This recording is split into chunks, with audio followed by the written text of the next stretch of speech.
มื้อนี้ก็เป็นสนทนาตามการเป็นภาษาลาวเป็นวันอาทิตย์ที่22แม่นบ่22หรือ23แล้วเนาะก็สามจื้อบ่ก็สาม23แล้วหวาโดยขอบใจน้องพงษ์มื้อนี้เป็นที่23วันอาทิตย์เดือน8ปี2026จะเป็นการสนทนาตามการ7 โมงแลงเป็นภาษาลาวเจ้าก่อนสิเข้าสนทนาธรรมเฮาก็มากราบพระรัตนตรัยเป็นภาษาบาลีก่อนเนาะให้เอื้อยสิสมพรเฮากล่าวเป็นภาษาบาลีแล้วขาน้อยจะกล่าวเป็นภาษาลาวเจ้าขอเชิญเอื้อยเลยเจ้าเอื้อยอวยพรเลยเจ้านะโมตัสสะภะคะวะโตอะระหะโตสัมมาสัมพุทธัสสะนะโมตัสสะภะคะวะโตอะระหะโตสัมมาสัมพุทธัสสะนะโมตัสสะภะคะวะโตอะระหะโตสัมมาสัมพุทธัสสะอะระหังสัมมาสัมพุทโธภะคะวาพุทธังภะคะวันตังอภิวาเทมิสวากขาโตภะคะวตาธัมโมธัมมังนะมัสสามิสุปฏิปันโนภะคะวะโตสาวกสังโฆสังฆังนะมามิสาธุสาธุขาน้อยก็ขอกล่าวคำพระรัตนตรัยเป็นภาษาลาวเจ้าขอนอบน้อมแด่พระภูมิพระภาคเจ้าพระองค์นั้นซึ่งเป็นผู้ไกลจากกิเลสตรัสรู้ชอบได้โดยพระองค์เองพระภูมิพระภาคเจ้าเป็นพระอรหันต์ดับไฟกิเลสไฟทุกข์ทั้งสิ้นตรัสรู้ชอบได้โดยพระองค์เองข้าพเจ้าขออภิวาทพระภูมิพระภาคเจ้าผู้รู้ผู้ตื่นผู้เบิกบานพระธรรมเป็นคำของพระภูมิพระภาคเจ้าตรัสไว้ดีแล้วข้าพเจ้าขอนมัสการพระธรรมพระสงฆ์สาวกของพระภูมิพระภาคเจ้าเป็นผู้ปฏิบัติดีแล้วข้าพเจ้าขอนอบน้อมพระสงฆ์สาธุสาธุสาธุเฮามาเข้าสนทนาธรรมตามการเฮาเป็นภาษาลาวเนาะแรงมื้อนี้วันที่7ที่วันอาทิตย์พวกเฮายังมีสนทนาทำเกี่ยวกับสัญญาณ10ประการอ่าตัวแรกนี่แม่นเฮาสนทนาฮอดอาทินวสัญญาเพิ่นก็น้อยก็จะขอขออ่านคืนคือเก่าเนาะขออ่านคืน10ประการอยากอ่านคืนจั่งซี้เรื่อยๆจนกว่าว่าเฮาจะสนทนากันหมดเพื่อว่าจะได้ทบทวนไปเลยว่า10ประการหั้นมีอันใดแด่คือผู้อื่นก็สิพอจื้อได้แต่ขาน้อยจื้อบ่ได้เลยคือถ้าได้ทบทวนสิก็เป็นโอกาสที่ว่าประเสริฐดีหลายสำหรับขาน้อยเจ้าแต่ขาน้อยขออ่านคืนเด้อสรุปกิลิมนันทสูตรเป็นภาษาลาวในสมัยหนึ่งพระพุทธเจ้าประทับอยู่วัดเชตวันใกล้นครสาวัตถีในเวลานั้นพระคิลิมนันทเถระกำลังอาพาธหนักและเจ็บไข้อย่างรุนแรงพระอานนท์ได้เข้าเฝ้าพระพุทธเจ้าและขอให้พระองค์ไปเยี่ยมยามพระคิลินันทะพระพุทธเจ้าตรัสว่าบ่จำเป็นต้องเสด็จไปด้วยพระองค์เองแต่ให้พระอานนท์นำสัญญา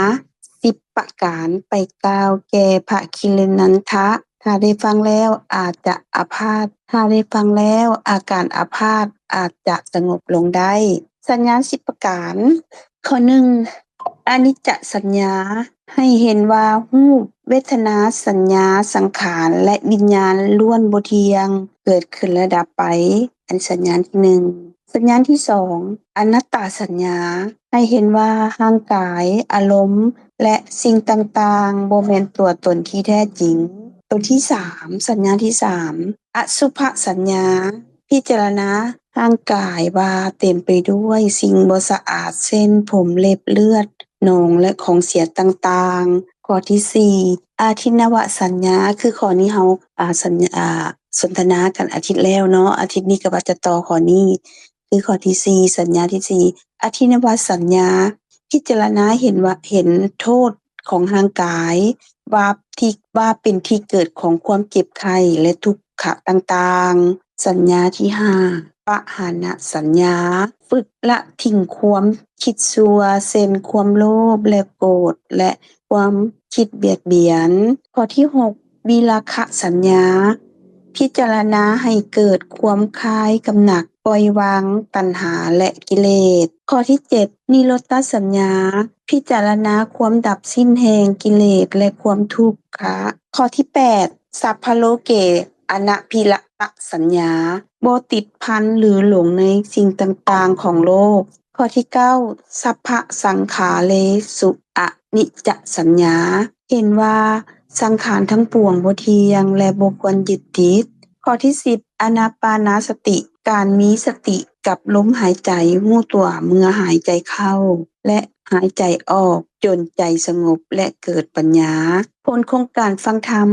หลังจากพระอานนท์ได้นำสัญญา10ประการไป10ประการนี้ไปแสดงแก่พระคิรินันทะท่านได้ตั้งใจฟังและพิจารณาตามการอาพาธของทานก็สงบลงและหายจากโรคในที่สุดขอคิดพระสูตรนี้สอนว่าการเจ็บไข้บ่แม่นรักษาด้วยยาเพียงอย่างเดียวแต่จิตใจที่สงบมีสติและเข้าใจความจริงเสียงปิดไมค์ว่ะบ่ได้ยินแม่นบ่ได้ยินเสียงน้องเสียงเลยเด้อเฮามาสนทนากันข้อที่4เนาะอาทินวสัญญาน้อยมีหยังบ่เห็นน้อยเปิดไมค์เมื่อกี้เสียงเจ้าหายเขาก็เลยทักไปอ๋อแม่นว่ะYes คงสิเป็นน้ำสัญญาณจ้ะอันหายบ่อนใดเว้าขึ้นบ่ขึ้นก็ได้เนาะเฮาต่อสนทนาเลยเนาะอาทินวสัญญาเจ้าตัวเก่าเป็นข้อที่4พิจารณาเห็นโทษของร่างกายว่าเป็นที่เกิดความเจ็บไข้และทุกขะก็อันนั้นที่ว่าอาทินวะเนาะก็เป็นภาษาบาลีเนาะที่ท่านอาจารย์เพิ่นได้แปลมาไว้อันเป็นภาษาบาลีแปลว่าโทษภัยอันตรายสัญญาก็ความจื้อได้จำได้ก็คือว่าจำได้ว่าร่างกายนี้เป็นโทษก็คือว่าความเป็นโทษของร่างกายก็ร่างกายนี่ก็คือก็ต้องได้เบิ่งแยงเนาะรักษาแล้วก็ต้องมีการให้อาหารแล้วก็ดื่มน้ำตลอดนอนเพียงพอมีเรือนอยู่แล้วก็นอนหลับมีบ่แบบมีเจ็บมีไข้มีป่วยแล้วก็แบบบางเทื่อก็ป่วยแบบรักษาได้บางเทื่อก็ป่วยรักษาบ่ได้ล่ะนอนติดเตียงคือก็เป็นโทษภัยคือหลายๆอย่างเนาะพวกเราจะได้มาสนทนากันให้เห็นว่าถ้าหากโทษของร่างกายนี่เป็นคือแนวใดแล้วถ้าหากเราบ่ฮู้นะมันเราบ่ฮู้ตามความเป็นจริงที่ว่าเราหลงผิดในนามสมมุตินี่หั้นน่ะแล้วมันก็จะทุกข์แล้วก็เป็นทุกข์หลายเลยถ้าเราบ่ฮู้ตามความเป็นจริงถ้าเราฮู้ตามความเป็นจริงก็ทุกข์นั้นก็ยังอยู่ทุกข์ทางกายแต่ว่าทางใจบ่มีทางใจก็เบาบางลงค่อยๆจนหมดว่าบ่มีนั่นแหละแต่ถึงมันเป็นโทษหลายถ้าเราบ่ฮู้ตามความเป็นจริงเพราะว่าทั้งทุกข์ทางกายและทุกข์ทางใจได้บวกกันแต่ถ้าเราฮู้ตามความเป็นจริงตามที่พระพุทธเจ้าเพิ่นได้ตรัสเพิ่นได้สอนเอาไว้เพิ่นได้กล่าวความเป็นจริงได้เราก็สิมีแต่ทุกขเวทนาทุกข์ทางร่างกายทางใจเราก็จะเข้าใจว่ามันเป็นสภาพธรรมตรงนี้ก็จะเบาบางลงค่อยๆเบาบางจนถึงรู้แจ้งเห็นจริงแล้วค่ะเป็นความว่างเปล่าบ่มีเราว่างเปล่านี่บ่แม่นว่างเปล่าบ่มีหยังแต่ว่าว่างเปล่าตัวนี้มันคือมีสภาพธรรมตามความเป็นจริงก็คงต้องได้สนทนากันเนาะขออันพี่น้องทั้งเฮาในกลุ่มนี้แหละเจ้าสนทนากันแล้วก็ให้ท่านอาจารย์เพิ่นอธิบายเพิ่มเติมเพื่อว่าเราก็จะได้กระจ่างแจ้งไปถึงความว่างเปล่า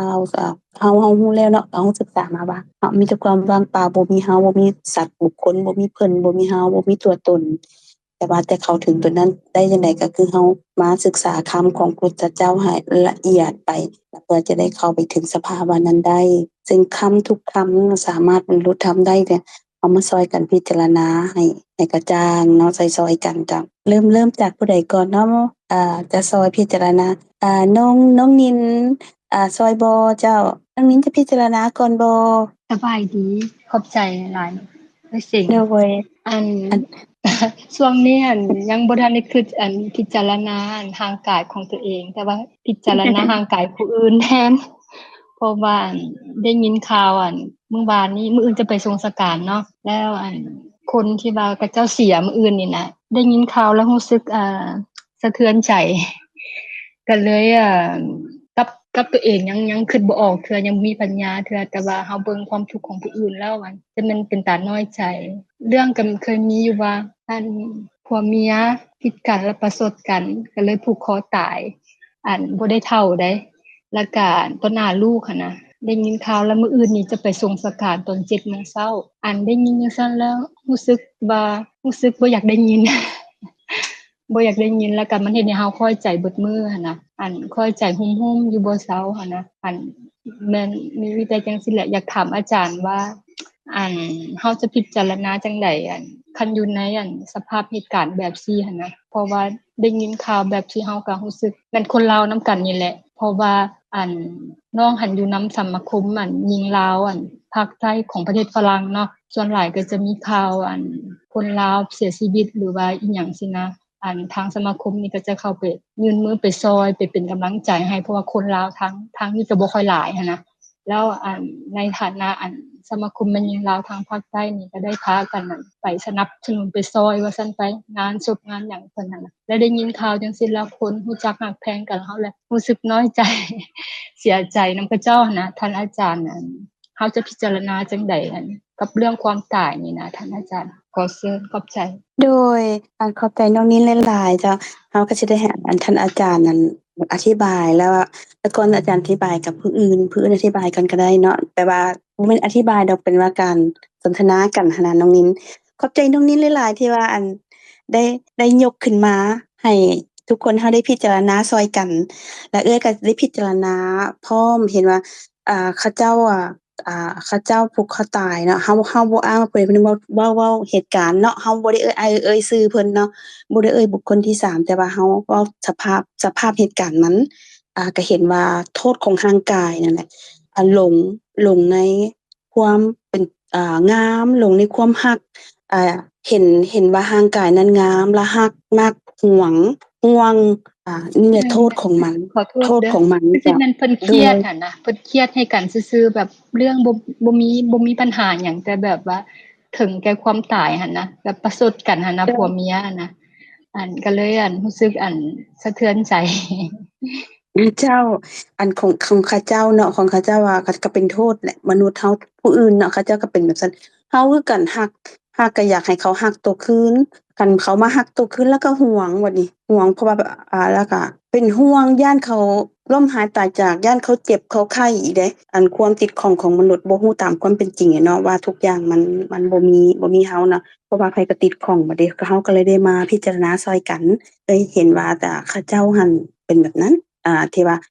มีด้วยความหลงในร่างกายนั่นแหละหลงว่ามีเฮาล่ะโทษของร่างกายก็คือว่านั่นแหละเป็นโทษที่ว่าเฮาหลงว่าร่างกายนั้นน่ะงามร่างกายติดข้องในร่างกายนั้นรักในร่างกายนั้นน่ะนะซึ่งร่างกายมันก็สามารถเจ็บไข้ได้ทุกขณะเป็นแปรเปลี่ยนได้ทุกขณะซึ่งมันบ่สามารถบังคับบัญชาได้ซึ่งมันเป็นธาตุที่ว่า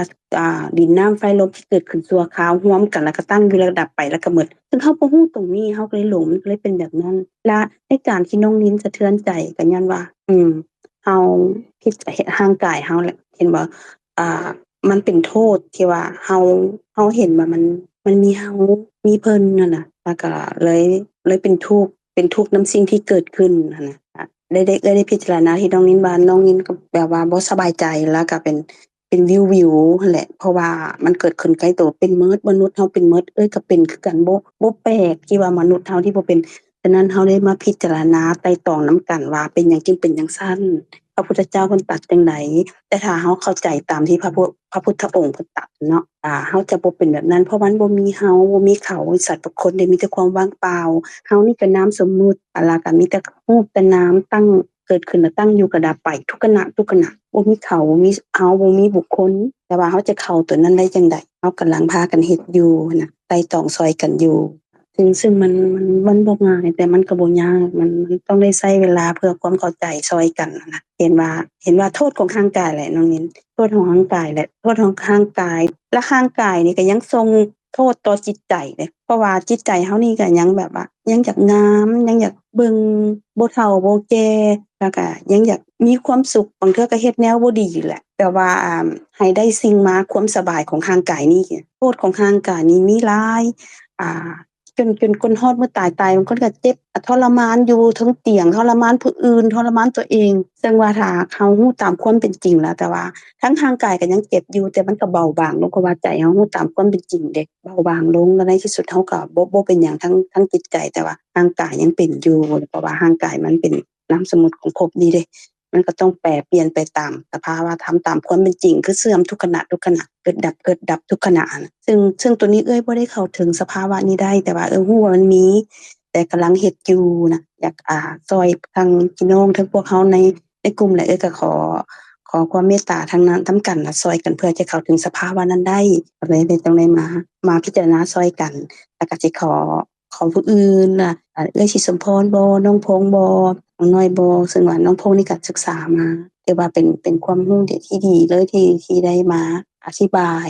ให้เอื้อยหลายเทื่อแล้วก็อธิบายในกลุ่มเฮาแล้วเฮาก็มีอาจารย์เพิ่นคอยเฝ้าระวังที่ว่าจะบ่ให้เฮาเดินหลงทางอยู่แล้วก็ทุกคนช่วยกันเนาะหรืออวยพรบ่บอกก่อนบ่เอื้อยกล่าวก่อนบ่เจ้าอันที่เสียงกล่าวไปนั้นหั้นน่ะเสียงก็เข้าใจแบบนั้นแต่บ่ได้หมายความว่าถูกเบิดซึ่งเฮาจะเรียนจากกันที่ว่าบ่ถูกและช่วยๆกันเอาละอาจารย์เห็นว่าเพิ่นจะเห็นว่าเฮาเว้าบ่ถูกวันใดเพิ่นก็จะได้ช่วยเพิ่มขึ้น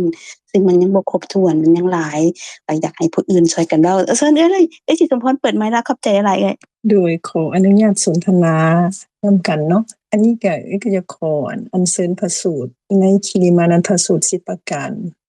อยากขอเสนอข้อ1และข้อ2ที่ตอบปัญหาของเฮาในชีวิตประจำวันธรรมดา10ประการก็เป็นข้อที่จะตอบปัญหาในการใช้ชีวิตของเฮาประจำวันแต่ละมื้อ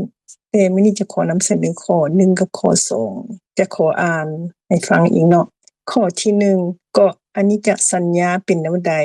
สัญญาบ่เที่ยงเป็นแนวใดเบิ่งก่อนอานนท์ภิกษุในธรรมวินัยนี้อยู่ในป่าก็ดีอยู่ที่โคนไม้ก็ดีอยู่ในเรือนว่างเปล่าก็ดีควรพิจารณาเห็นดังนี้ว่ารูปบ่เที่ยงเวทนาบ่เที่ยงสัญญาบ่เที่ยงสังขารทั้งหลายบ่เที่ยงวิญญาณบ่เที่ยงควรพิจารณาเห็นโดยความเป็นของบ่เที่ยงในอุปทานขันธ์5เหล่านี้ด้วยประการอย่างนี้เบิ่งก่อนอานนท์นี่เอิ้นว่าอนิจจสัญญานี่เพิ่นก็จะสอนให้เฮารู้ว่าในข้อที่1เนาะเฮาไปยึดถือในสิ่งที่มันบ่เที่ยงตัวสำคัญก็คือสัญญาเนาะที่เฮาจำเอามาต่อข้อที่2ก็จะมีดังนี้ว่าอนัตตสัญญาเป็นแนวใดเบิ่งก่อนอานนท์ภิกษุในธรรมวินัยนี้อยู่ในป่าก็ดีอยู่ที่โคนไม้ก็ดีอยู่ในเรือนว่างเปล่าก็ดีควรพิจารณาเห็นดังนี้ว่าจักษุเป็นอนัตตารูปเป็นอนัตตาหูเป็นอนัตตาเสียงเป็นอนัตตาดังเป็นอนัตตากลิ่นเป็นอนัตตาลิ้นเป็นอนัตตารสชาติเป็นอนัตตากายเป็นอนัตตาโผฏฐัพพะเป็นอนัตตาใจเป็นอนัตตาธรรมารมณ์เป็นอนัตตาควรพิจารณาเห็นโดยความเป็นอนัตตาในอายตนะทั้งหลายภายในและภายนอก6ประการดังนี้ด้วยประการอย่างนี้เบิ่งก่อนอานนท์นี่เอิ้นว่าอนัตตสัญญานี่แหละความเจ็บปวดและความทุกข์ต่างๆนอกจากร่างกายที่ได้รับแล้วก็จะเป็นในทางสัญญาเนาะเฮาก็จะไปจำในสิ่งที่เห็นที่เรียกว่าตาเป็นอนัตตาเฮาก็ลืมไปซะว่าเป็นสิ่งที่เพียงเกิดดับเฮาบ่ฮู้เฮาก็จะไปยึดอยู่ตรงนั้นแหละอยู่บ่อนนั่นแหละและสิ่งที่เฮาเห็นเกิดแล้วก็ดับมันก็จะบ่แม่นความจริงสิ่งที่เฮาเห็นเป็นแค่สิ่งที่สมมุติขึ้นมาเฮาก็จะไปจำอยู่บ่อนหั้นถ้าเฮาบ่ฮู้เฮาก็จะไปเจ็บปวดในสิ่งที่เห็นหรือดีใจในสิ่งที่เห็นหูก็เป็นได้ยินเสียงเนาะก็จะไปจำเสียงที่ได้ยินสิ่งที่ดีได้ยินสิ่งที่บ่ดีคันได้ยินเสียงที่ดีก็จะดีใจแต่ถ้าได้ยินเสียงที่บ่ดีก็จะบ่พอใจโศกเศร้าทำให้เจ็บปวดที่น้องนินได้กล่าวมาเนาะความทะเลาะวิวาทกันความบ่พึงพอใจนี่แหละถ้าเฮาบ่ฮู้ในสิ่งที่พระสัมมาสัมพุทธเจ้าได้สั่งสอนเฮาก็จะไปยึดติดในสิ่งที่เฮาเห็นได้ยินตัวนี้แหละสำคัญหลายที่สุดเพราะมันเป็นรูปที่หยาบๆที่เฮาที่สามารถคิดได้แต่อย่างอื่นเป็นกลิ่นบ่เป็นสิ่งที่กระทบทางกายก็คือกันแล้วก็ใจเอามาคิดแล้วก็เอาไปเจ็บไปแค้นแต่มันเป็นธรรมชาติของเฮาที่เฮาได้สะสมมานะสิ่งที่เฮาได้ยินเฮาก็เครียดโลดสิ่งที่เฮาเห็นเฮาก็จำโลดแล้วก็ไปคิดอยู่หั่นมกมุ่นอยู่ในความที่บ่สบายใจเผาผลาญตัวเองมีแต่อยากดีใจตลอดแต่ความเสียใจก็บ่อยากได้แต่ทั้งที่แท้ที่จริงแล้วทุกสิ่งทุกอย่างนี่ก็บ่มีจริงเกิดแล้วก็ดับเป็นแค่สิ่งที่ผ่านมาในชีวิตเฮาเห็นก็ได้แต่แค่เห็นแล้วก็ผ่านไปได้ยินก็แค่ได้ยินแล้วก็ผ่านไปแต่ทุกสิ่งทุกอย่างเหล่านี้ถ้าบ่ฮู้จักถ้าเฮาบ่ได้ศึกษาเนาะบ่ได้เคยฮู้ว่าพระสัมมาสัมพุทธเจ้าเพิ่นสอนเฮามาอย่างใดเฮาก็จะมกมุ่นอยู่บนนั้นแล้วก็จะทุกข์อันนี้ด้วยประสบการณ์ของตัวเองก็เคยทุกข์มาในสิ่งนี้และทุกมื้อนี้ก็ยังทุกข์ในสิ่งนี้อยู่เพราะว่า เฮายังปะบ่ได้เฮายังไปยึดติดได้ในสิ่งที่ได้เห็นได้ยินในอายตนะภายในและภายนอกเหล่านี้ก็เลยเจ็บก็เลยปวดเพราะว่าเฮาเป็นธรรมชาติคนที่บ่ฮู้ก็เลยยึดในที่ตรงนี้ยังบ่เห็นสภาพธรรมที่แท้จริงที่เป็นแค่สิ่งที่เห็นและสิ่งที่ได้ยินเป็นแค่จิตแล้วก็เจตสิกหรือว่าเป็นฮู้แล้วก็มีสภาพที่เป็นฮู้บ่หั้นแต่ทุกสิ่งทุกอย่างเหล่านี้ก็จะสามารถค่อยๆฮู้ได้แต่ก็ต้องได้เรียนรู้บ่นี้แล้วก็ทำความเข้าใจในสภาพที่เฮาเห็นแล้วก็ได้ยินในชีวิตประจำวันก็จะช่วยได้หลายแต่ก็เป็นสิ่งถ้าเฮาบ่เข้าใจในที่ตรงนี้ถึงแม้เฮาเข้าใจในขั้นการฟังก็จะทำความเข้าใจแบบว่าโศกเศร้าหรือสลดใจไปได้อันนี้จะเป็นอยู่ทุกวันนี้แหละนี่ก็ขอความคิดความเห็นจากท่านอื่นเนาะว่ามีความคิดเห็นจังไดในการพิจารณาในสิ่งที่เกิดขึ้นในชีวิตประจำวันของเฮาเชิญเลยค่ะโดยขอบใจเอ้ยที่สมพรหลายๆเจ้าขอบใจหลายๆเจ้าที่ได้กล่าวที่ได้เอามาไต่ตองช่วยกันให้เห็นว่าร่างกายมีความแปรเปลี่ยนบ่เที่ยงก็เห็นทุกสัญญาณ10ประการมันเกี่ยวข้องกันหมดนั่นคืออัตตาตัวตนที่บ่มีเฮามีเขามีบุคคลนั่นจ้ะคงต้องช่วยกันพิจารณาเนาะสบายดีเอ้ยเข้ามาละเจ้าแมวเข้ามาละเจ้าสิพิจารณาช่วยกันเลยบ่เอ้ยอันที่ว่าสัญญาหรือว่าน้องพงษ์บ่น้องน้อยหรือว่าแมวก็ได้เด้อสั่นสิขอปิดไมค์กันจ้ะเจ้ากราบท่านอาจารย์ทั้งสองแล้วก็พี่ๆน้องๆทุกท่านขออภัยที่เข้ามาช้าเจ้าก็ขอฟังน้องๆก่อนเนาะบ่ได้ฟังของน้องพรไปแวบๆแล้วเชิญน้องพงษ์หรือน้องน้อยก่อนหรือน้องนิ่นก่อนก็ได้เจ้าเชิญเจ้าอันนี้ก็จะขออนุญาตสรุปให้แม่ฟังเนาะที่เข้ามาแบบว่าน้องนินได้ยินข่าวที่บ่ดีเนาะที่มีคนทำร้ายตัวเองทำให้ตัวเองจนว่าเสียชีวิตหรือว่าปิดชีวิตของตัวเองจบสิ้นชีวิตของตัวเองโดยการที่ได้ยินหรือว่าความเข้าใจผิดหรือว่าทำให้หึงหวงในระหว่างผัวเมียแล้วก็เฮ็ดเรื่องประสดประสันกันแบบที่ว่าเรื่องอย่างนี้ก็เลยแบบที่ว่าเป็นสิ่งที่ถ้าเฮาได้ยินก็เรื่องบ่เป็นเรื่องตามภาษาบ้านเฮาเนาะจะมาผิดกันแล้วก็เฮ็ดประสดประสันกันจังซี่แล้วก็เลยฆ่าตัวตายทั้งที่บ่มีหยังเบิดตามเฮาคิดว่าแต่ว่าความเจ็บปวดที่ได้ยินได้ฟังหรือว่าได้รับรู้ในสิ่งที่ตอบโต้กันในการผิดเถียงสำหรับผัวเมียหรือสามีภรรยาสิมันก็จะเฮ็ดให้เจ็บเพราะว่าเฮาอยู่ในฐานะที่ว่ายึดติดในความรักเนาะเอาเจ้ารักข้อยเจ้าก็บ่ต้องเว้าความนี้อาจจะเป็นไปในทำนองนี้ก็ได้ก็น้องนิ่นก็แบบที่ว่ามีความสลดใจในสิ่งนี้ที่เกิดขึ้นในความที่ว่ามันมีความร้ายแรงเนาะที่ว่าจนมาปิดชีพของตัวเองว่าแมวจะมีความคิดความเห็นจังไดหรือว่าเชิญท่านอื่นหรือแมวจะโตได้เลยเชิญเลยโอ้ยกับขอบใจน้องพรที่สรุปและเว้าเรื่องที่น้องนิ่นเพิ่นเข้ามาปรารภในกลุ่มพวกเฮาได้ฟังเนาะอันที่ฟังเบิ่งแล้วนี่ก็เหมือนน้องพรว่าก็คือจริงๆเหมือนมันเป็นเรื่องที่เกิดขึ้นอยู่ประจำในชีวิตประจำวันของเฮาบ่ว่ากับตัวเฮาเองหรือว่าคนใกล้ตัวเฮาหรือว่าสิ่งแวดล้อมเฮาในสังคมของเฮาเนาะคันใหญ่ออกไปข้างนอกโดยเฉพาะในปัจจุบันเนี่ยมันก็มีเฮาสามารถเบิ่งเรื่องราวที่มันเกิดได้เนี่ยตื่นขึ้นมาเนี่ยก็มีแล้วบ่ว่าใน Facebook บ่หรือว่าอยู่ใน YouTube บ่อยู่โน่นนี่นั่นเฮาเปิดขึ้นมาไป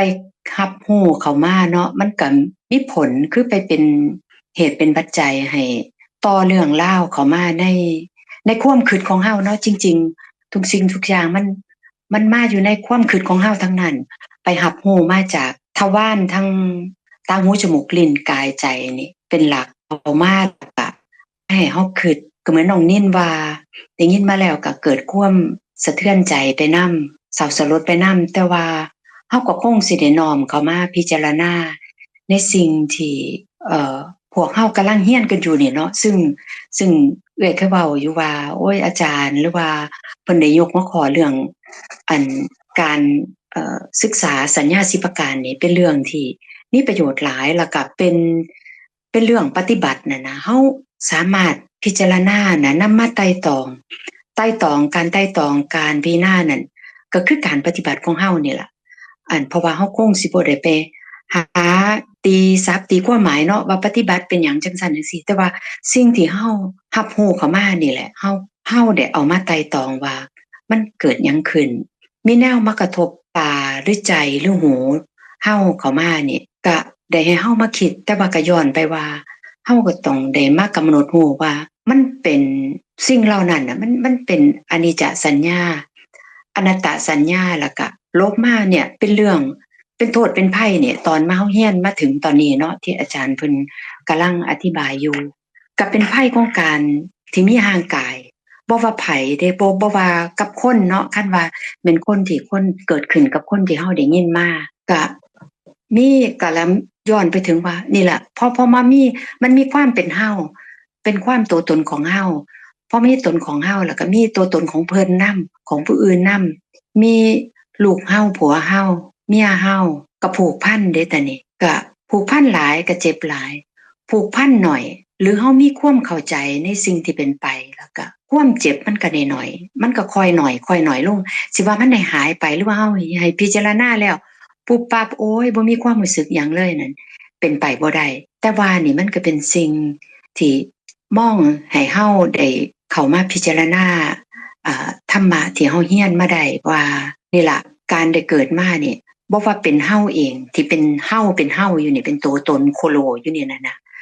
ก็บ่จบบ่สิ้นดอกสิ่งเหล่านี้แล้วก็ผู้อื่นคือกันตราบใดเพิ่น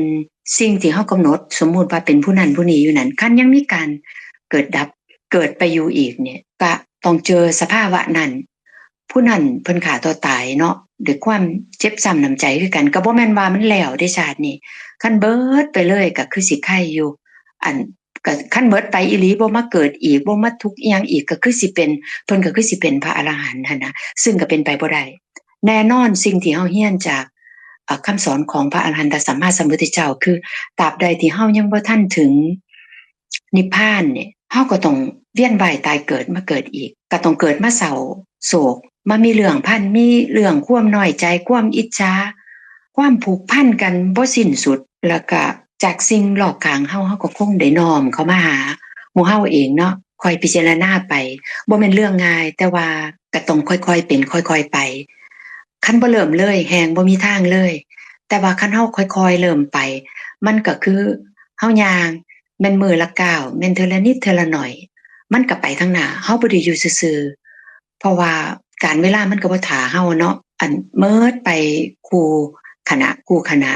มันไล่เฮาอยู่อันแนวใดพอเฮาได้คิดพิจารณาได้ก็คงได้น้อมเข้ามาหาเฮาให้ได้เกิดประโยชน์จากเฮากับความลิโตนความเวทนาก็เป็นเรื่องธรรมดา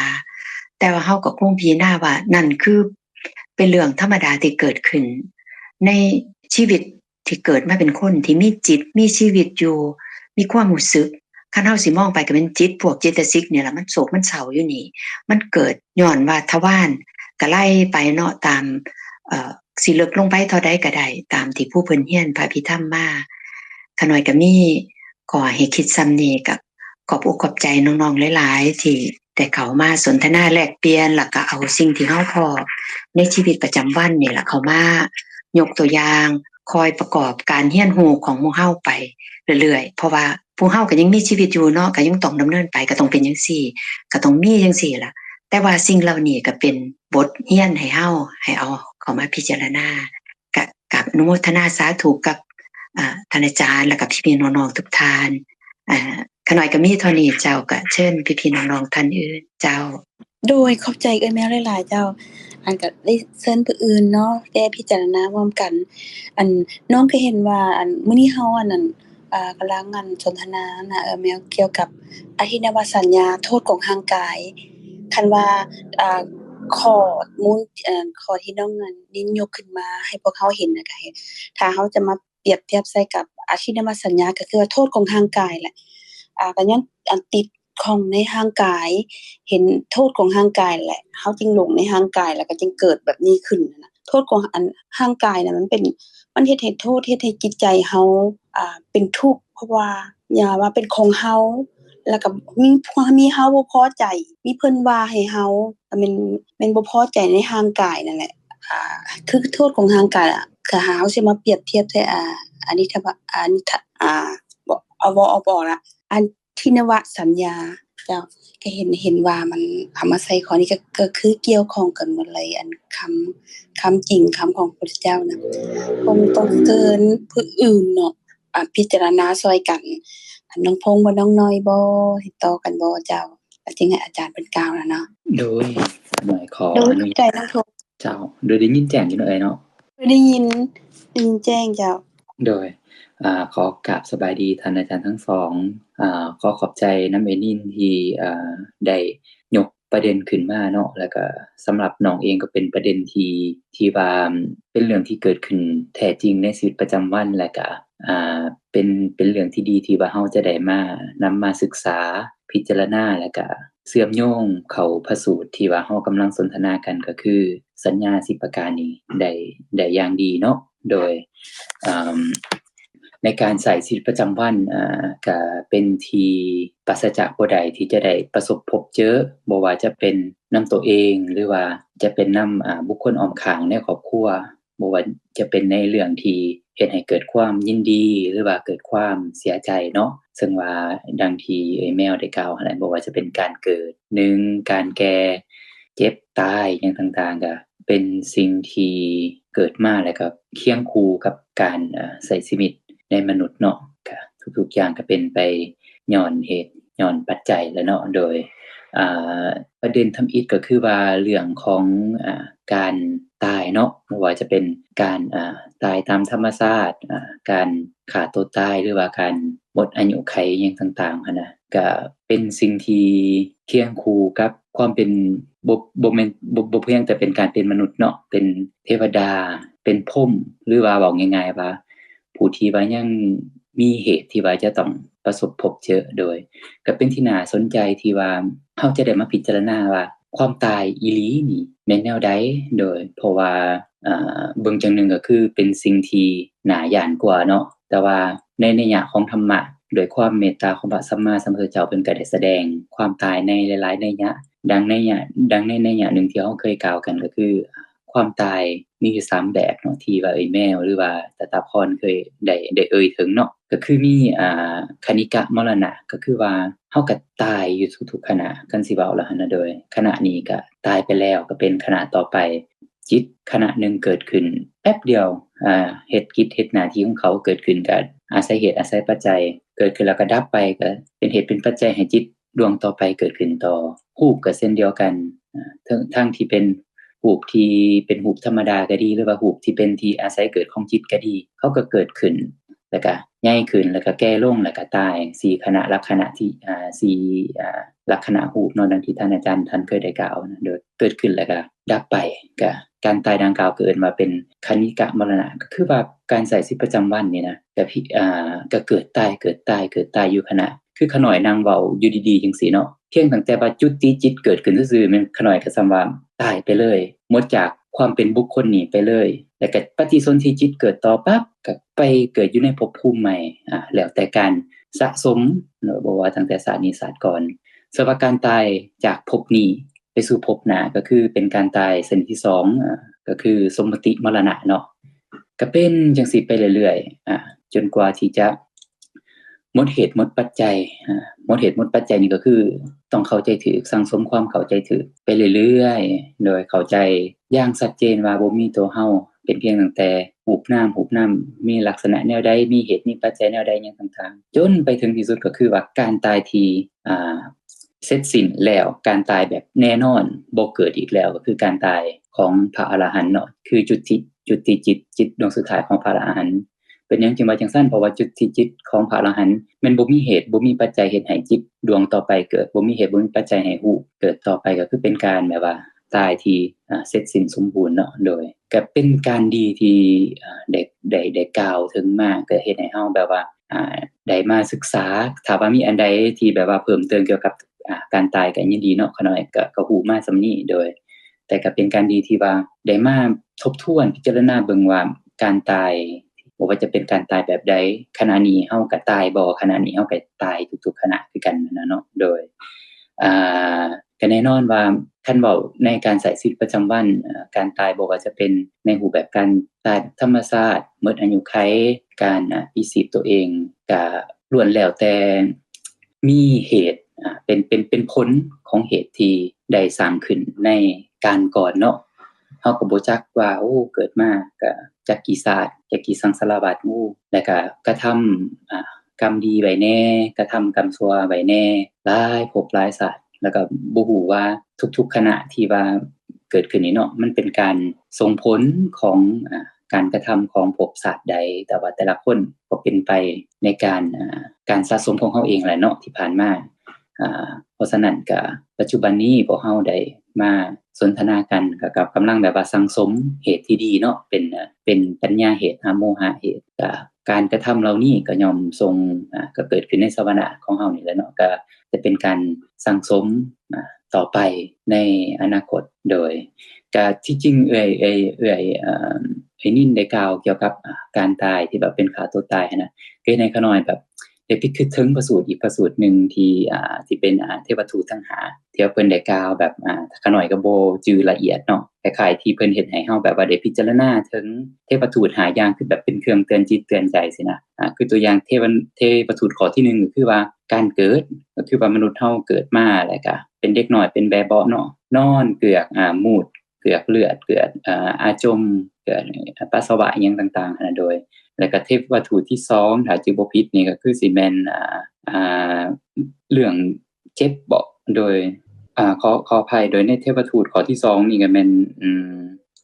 เรื่องความแก่เนาะก็คือว่าแก่เป็นโรคชราอิหยังต่างๆนะโดยเทพวัตถุข้อที่3ก็คือแม่นเรื่องความเจ็บเนาะก็เจ็บป่วยอิหยังต่างๆนะเป็นเครื่องเตือนใจเทพวัตถุข้อที่4ก็แม่นนักโทษต้องโทษราชทัณฑ์นักโทษรับโทษอิหยังต่างๆนะสุดท้ายข้อที่5ก็คือที่วัตถุก็คือว่าความตายจังซี่นี่นะโดยถ้าว่าขน้อยตีความหมายของพระสูตรนี้บ่ผิดก็คือจื่อได้ว่าคล้ายๆเหตุการณ์ที่ว่าเฮาได้ประสบพบเจอก็คือว่าบ่ว่าจะเห็นการเกิดการแก่การเจ็บการตายการต้องโทษราชทัณฑ์อิหยังต่างๆตัวเฮาเองก็ต้องเคยประสบพบเจอในสิ่งนี้หรืออาจจะประสบพบเจอต่อไปในอนาคตก็เป็นเรื่องมาเตือนจิตเตือนใจว่าเฮาต้องฝักใฝ่ในการศึกษาให้เข้าใจธรรมะที่แท้จริงให้เข้าใจสิ่งที่มีจริงเพื่อที่จะได้หลุดพ้นเพื่อที่จะได้แบบว่าเป็นสติเตือนใจในการเกิดเรื่องดังกล่าวเนาะโดยก็มีไว้ประมาณนี้โดยขอเชิญท่านอื่นจะขอบใจหลายๆขอบใจเด้อพงษ์เพราะว่าจะเว้ามาเมื่อกี้นี่ก็เฮ็ดให้เอ้ยระลึกถึงการตาย3แบบได้นะแม่นแท้ขอบใจพงษ์โดยขอบใจหลายๆขอบใจน้องนิ้นขอบใจน้องพงษ์ที่ได้มาซอยกันพิจารณาแล้วก็ไต่ตองการสนทนาสภาวะว่าธรรมตามความเป็นจริงที่มันเกิดขึ้นในนามสมมุติแล้วจะให้เฮาเข้าไปถึงเรื่องจริงเนาะซอยกันเจ้า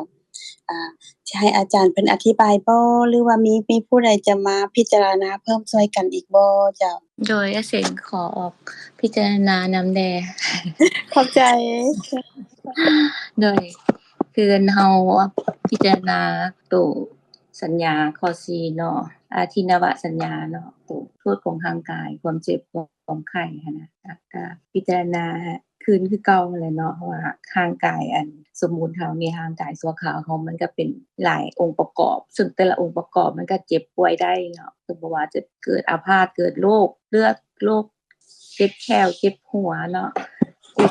ลำไส้กับเพาะเจ็บเลือดทุกอย่างมันสามารถเจ็บป่วยได้เนาะก็คือร่างกายเฮาเป็นโทษทั้งหมดเลยบ่อยากให้เอาจิตใจไปยึดติดกับร่างกายที่ว่ามีการเปลี่ยนแปลงตลอดเกิดขึ้นตั้งอยู่ดับไปนะเพราะว่า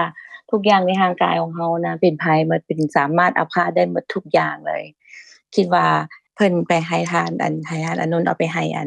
เพิ่นฟังหั่นนะก็อยากให้พิจารณาตัวนี้ละขน้อยเองก็พิจารณาคือกันก็พยายามบ่ยึดติดตัวนี้เนาะว่าร่างกายเฮามันเจ็บป่วยได้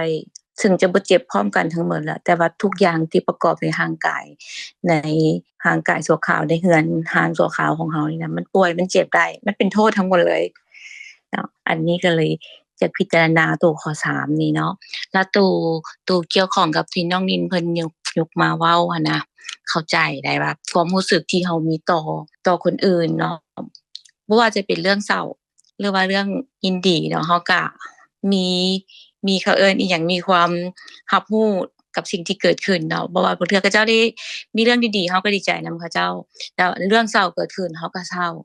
ก็เป็นธรรมดาเนาะแต่ว่าขาน้อยก็มาอยู่กลุ่มนี้ก็เลยเริ่มพิจารณาหั้นแหละว่า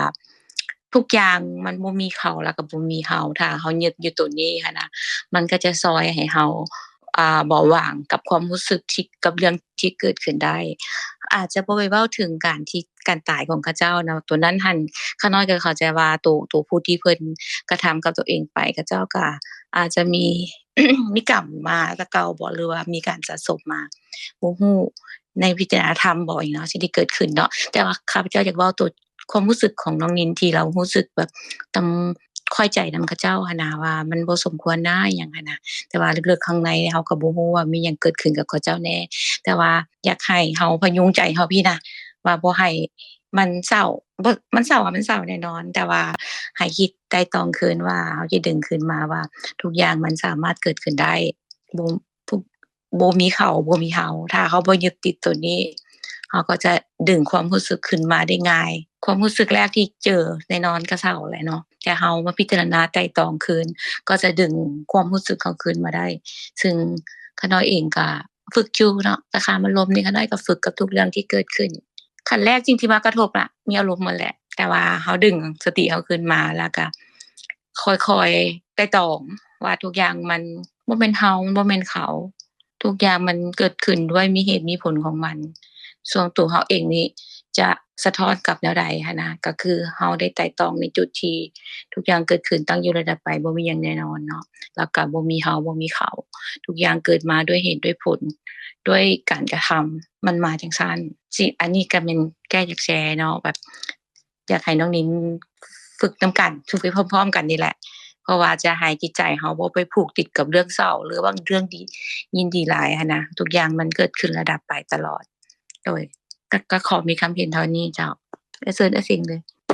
โดยขอบใจน้องน้อยหลาย ขอบใจ ๆน้ เด้ อง อ น้อยเว้ามาโดยอันน้องน้อยเว้ามาก็เห็นว่าร่างกายนี่เป็นโทษเพราะว่าเฮากำลังเว้าอนิจจวะอนิ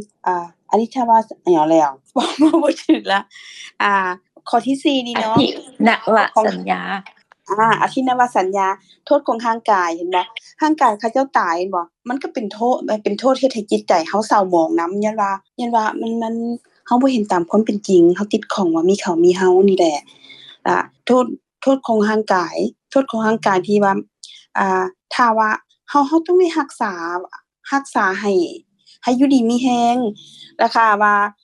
โทษของร่างกายที่ว่ามันส่งต่อจิตใจก็คือว่าเฮายังอยากให้ร่างกายนี้นุ่มแข็งแรงงามตลอดเวลาอยู่เฮ็ดทุกอย่างเพื่อว่าจะให้ร่างกายนี้ย้อนร่างกายล่ะเฮ็ดให้จิตใจทุกข์เพราะว่าเฮายังไปศัลยกรรมยังไปเฮ็ดหยังเพื่อให้มันงามแล้วก็ให้มันแข็งแรงเบิ่งแยงให้มันสุขภาพดีเบิ่งแยงให้มีความสุขให้มันมีความสบายน่ะ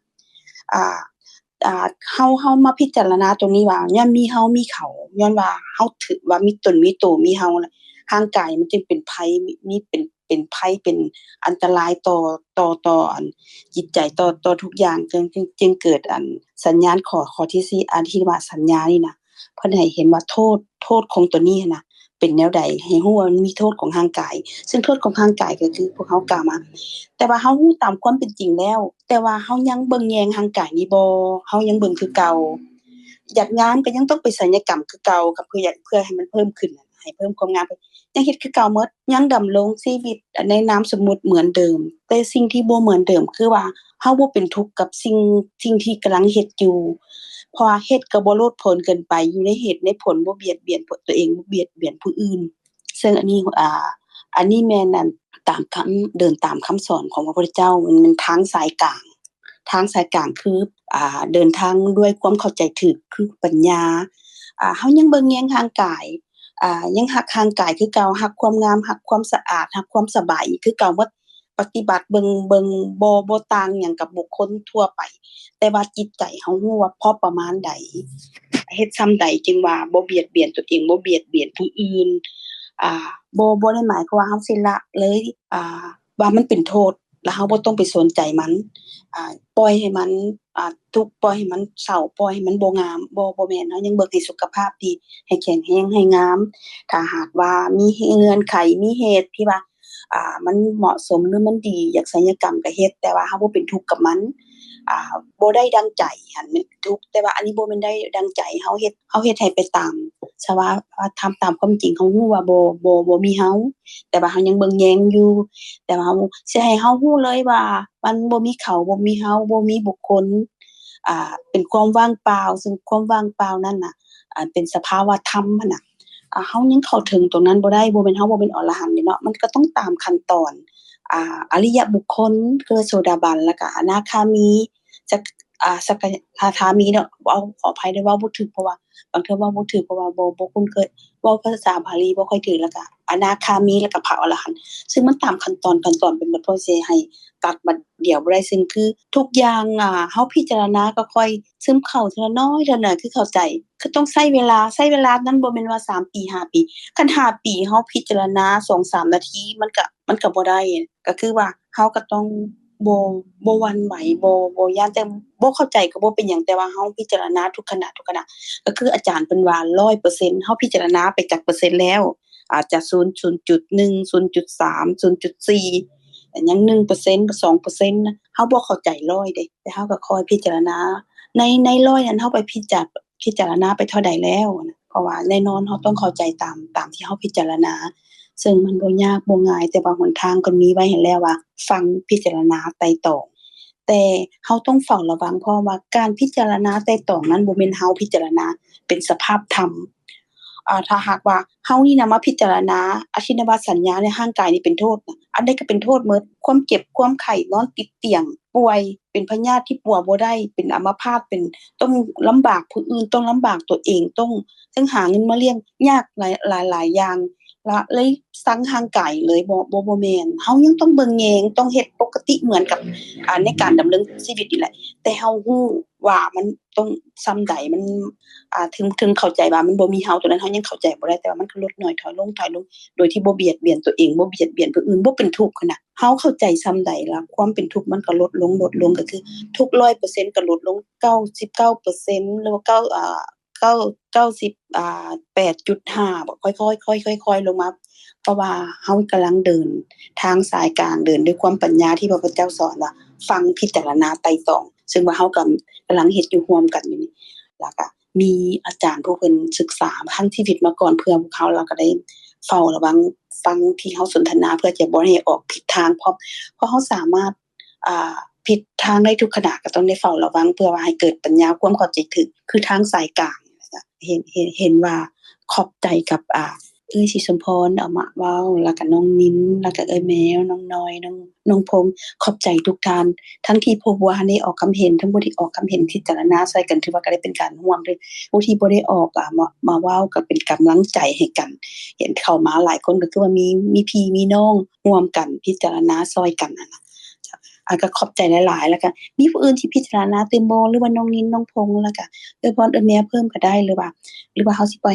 ให้ท่านอาจารย์เพิ่นอธิบายเฮาจังสิเพิ่มขึ้นเพราะว่าเฮายังมีเวลาอีกชั่วโมงนึงหรือว่าสิให้อาจารย์อธิบายแล้วก็ร่วมถามท่านอาจารย์เพิ่มก็ได้ขอความเห็นนำทุกท่านเนาะข้าน้อยก็สิปิดไมค์เจ้าขอบใจหลายๆเจ้าเชิญท่านอาจารย์เลยบ่เจ้ากราบขอเชิญแม่เลยเจ้าขอบใจหลาย